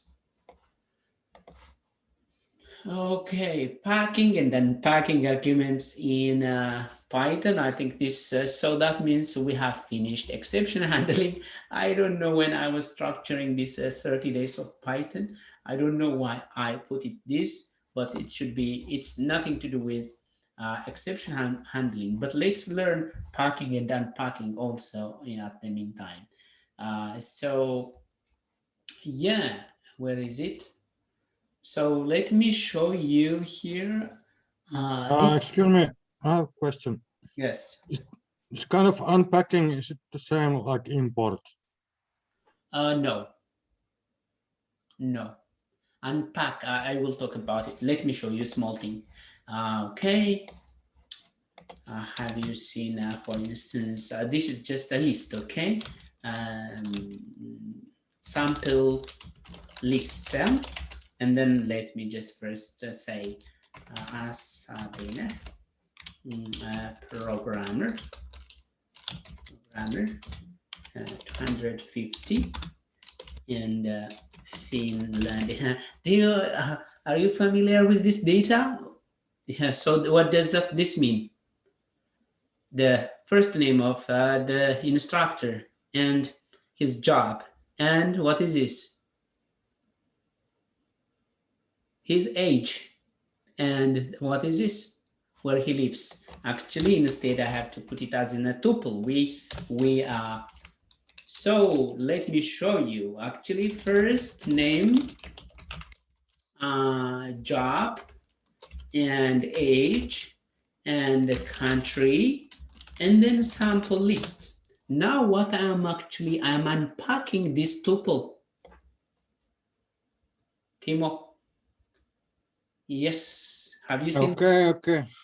This tuple is not anymore. Now, I mean, the tuple is there, but without using loop, now we managed to unpack actually job, age, and country. This is one way of unpacking. Oh, what is happening here? Yeah. Anyhow, is this import kind of unzip or unpacking? Yes, it's a kind of getting the data like, yeah, unzip. Yeah, you're right. It's a kind of, yes. But nothing to do. It's somehow similar to, as you said, it's unzip page and then print and then country. Without a loop, I managed to get the data out. So, but let me show you here. We use two operators, these four tuples, and the three, I mean, the 1 star for tuples and 2 for dictionaries. What does that mean? By the way, packing and unpacking. This is when we pack. This is when we pack. When we unpack, maybe, well, we will see through the examples. Okay. For instance, if I ask you to create a function that sum all numbers, so your sum all should take A, B, C, D, E, F. Just it takes unlimited number of parameters. How can you make that? It seems it's a kind of impossible, but actually it's possible. So how do we do that? Have you seen this star? Actually, if you just use a star, then that means it will allow you to create. So after you just put a star, everything will be all this will be unpacked. Okay, I will show you here. Okay, def sum all, and then dot list. What do I get from here? Return the list. Print sum all. Then if I put 1, 2, 3.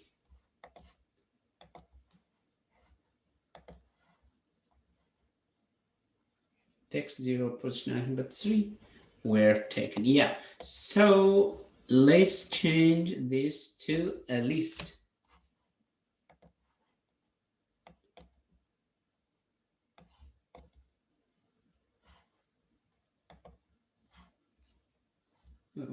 What's the problem?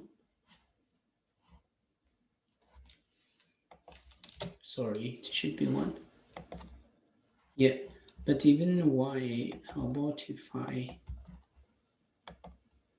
Yeah. So as you can see, what we can do is just we pass this star. Then what you should do? Sum is not good. Total 0, and then for L in list, and then total is equal to total plus L, and then you go return total. So after that, my function actually takes unlimited number of parameters, 4, 5, 6, 7, 8, whatsoever. So this star change this value to a tuple. So this is a tuple, and then I iterate through the tuple and sum all. As you can see, 36, I found this. So you use the star, or maybe if you don't, you can just instead args, that means argument, and then from the args, and then just one of the argument, and then you can just add the arg, and then just do the same thing. This is for list or a kind of a tuple. But for if it's a dictionary, what we do, we use, I think before that, I want to also show you unpack differently. I love this, the Finland, Iceland thing. So let me show you another unpacking. This is packing. Because we have this, we packed it to a tuple, and then again, we iterate. But now I will show you unpacking again. So this is a list. Now you may do such kind of thin, sweat, and nor. After that, rest, and then countries. I think it should be, yeah, now I mixed the JavaScript with, yeah, it's a star. In JavaScript, we used to just this. What we are doing, we go from, okay, Finland, I get you, Sweden, I get you, Norway, I get you, but we pack the rest together. Denmark and Iceland are together now. Let's see. Print Finland, we should get the Finland.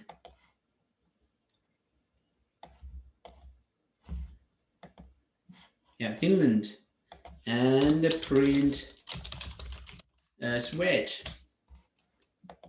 and if you print Nor, it should give you Norway. And what do you get if you print the rest? What do you get? Denmark and Iceland together. Yep. So this is unpacking. Okay, so now let's see how you make use of this unpacking in a dictionary. So unpacking person info, name, country.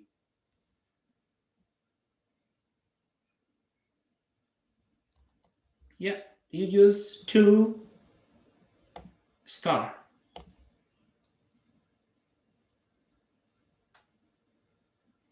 So if you use 2 star, but this will be changed to like a dictionary. The value you passed here acts like a dictionary. Let's see how it behaves. Because if you don't, sometimes reading a code without testing is really hard.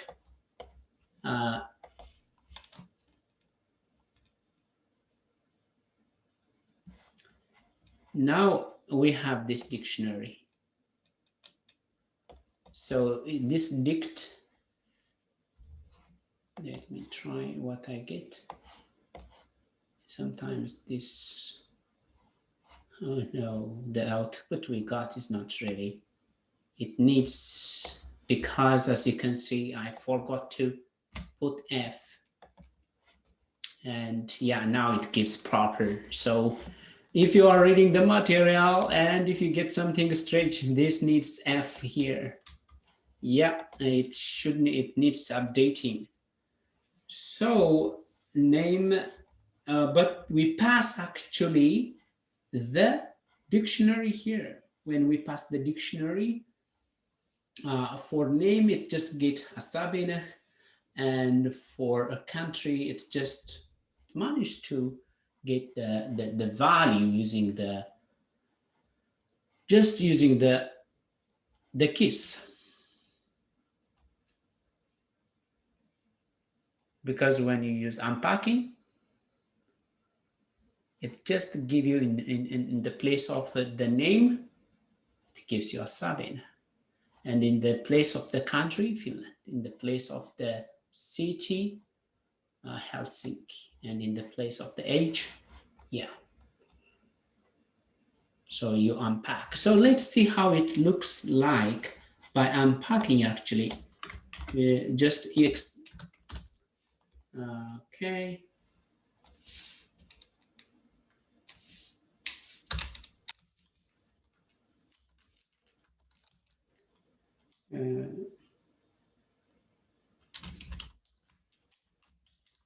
X maybe if I'm not sure.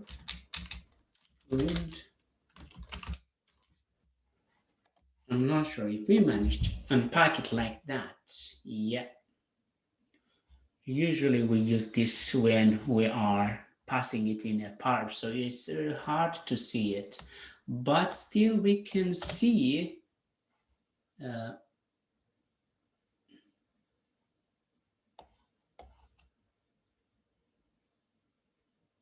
it's hard to see what, but I think you understand me. When you pack this and when you unpack this dictionary will change to almost the values. What's the values for this? That means print dict values, almost like this, but in a form of, yeah, have you seen a Sabine, Finland, Helsinki, but in a form of tuple. So this, let me just change this to tuple.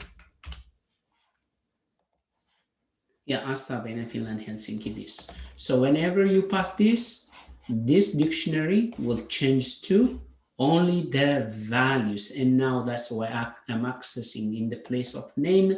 We have Sabine in the name of Finland, in the city, Helsinki in the age. Yeah. So it's a question, Asabene.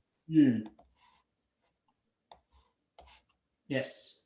When do you going to explain this age 250? Wait, I think I've got a call.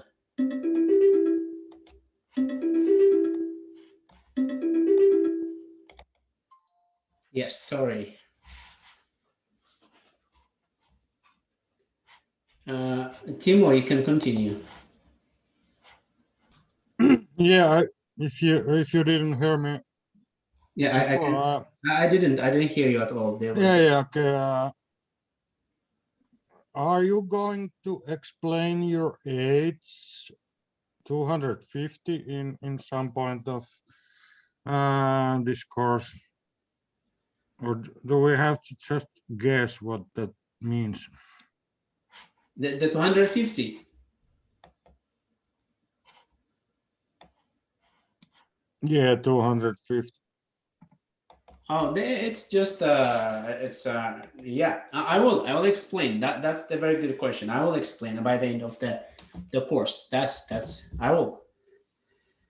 Let's wait and see. Yeah, cool.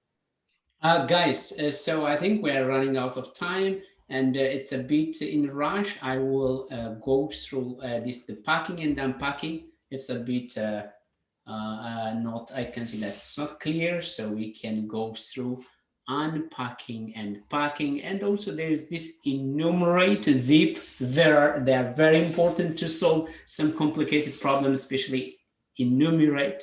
So I'll cover this in another day. But before we finish, let's plan for next week. Of course, I think we have it already here. Regular expression and file handling. This is good topic for next week, but we may have also additional to add on top of that, because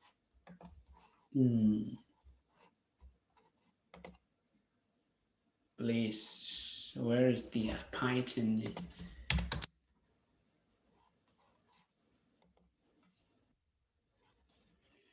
Okay, I think we're in a good shape. So yeah, so I think we may cover these two together: Python package manager and classes and objects. So that's very important. Yeah, great. So let's add to the note because people forget.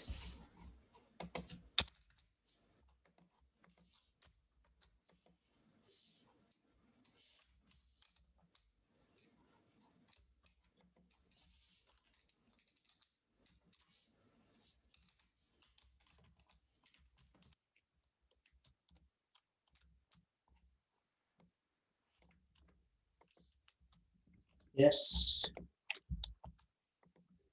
and classes and objects in objects, that means object-oriented programming, and then Python packets. Python. This is good. Since we are almost finishing the program, if we manage to cover all this, still we will be left with, I think web scraping will be the part will be left. And then we will see if we will have time also, we may have a look at. Okay, but guys, I really recommend you also to go through this regular expression and file handling, or maybe also classes and packages before next week. Yeah, and in addition, do exercise. For instance, there's nothing you can do related to this, but have you done the exercise you have here? There might be questions here. Yes, look at here. Yeah, I really ask you. Another question, another task I give you, go and check this task. Yeah,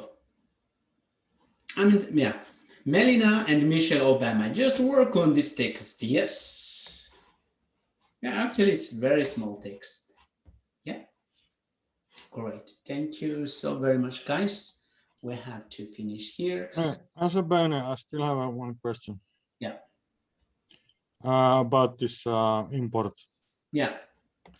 Thing I made import.py and I imported 100 modules, and I noticed that there's not much, however, effect for memory consumption of my computer. So why cannot this be this imported functions be always available? Always available. Is it because of memory consumption, or what is the main reason? The main reason for what? For import? Yeah. Why? Because the main reason for import is because it make our code modularize. For instance, let me show you one simple question.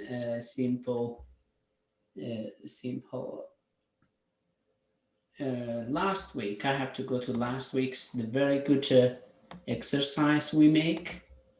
Yeah, this one, I love this. Yeah, and then I just now want to create a file called find most common words dot py. And then after this, I can import this to any file, any project. So you don't have to rewrite this. Once if you write it, then you can access this function whenever you want, actually. So let's, for instance, access this import. Let's import this here in the exception. How do we import it? You guys know, right? Import. By the way, the name is not easy. Yeah, actually it's good. Import, find most common words. Now I can make use of that. And where's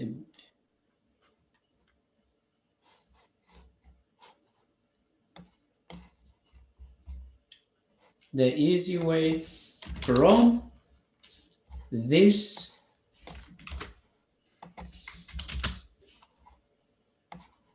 import, yeah, because the name of the function is also the same, find most common words. And then let me just, you can make it short as in find most common words, and then I can make use of here now, find I love JS, don't you love it? 3 or 2. Then I think I have to print this. Now if you print this, so the importance, I think, I'm not sure if you understand. Yeah, love occurs 2 times. So after this, the file is here, but we can import it anywhere in our project. Hey. Yeah, I understand that. But what for is this import? Is it because saving memory space or what?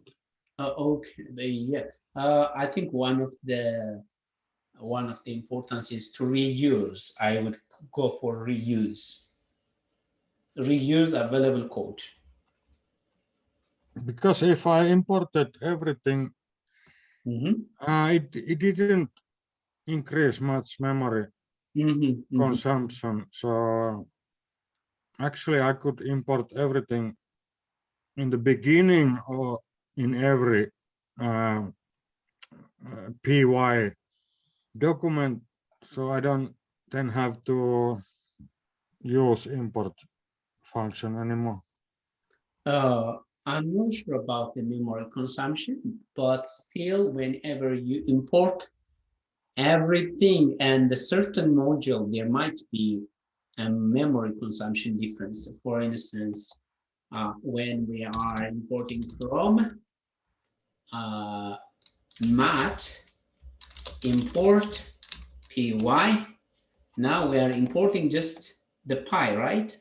Yep. And importing the whole mat is, I think this could consume more memory. Yeah, it will, but in a modern computer, it's not so significant. Yes, so significant. So we don't care much. That's why we don't really care much of the memory consumption now. Where in the time we have lots of memory, and the significance is not much of a big difference. But yeah, so could there be a version of Python that everything is already imported? I'm not sure. I don't know. I don't know. You can ask from the Python society. Yeah, I may.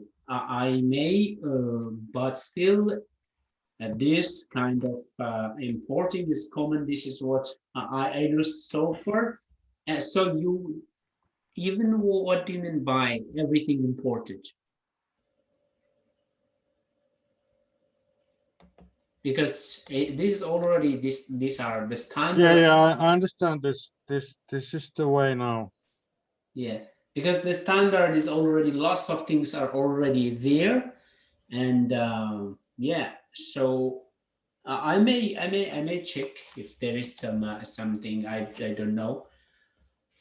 I will try to check. So guys, I think we have to cut it here because it's getting too late. And so how was your day today, you guys? Are you just confused? Let's see, because I don't know. How was your learning today?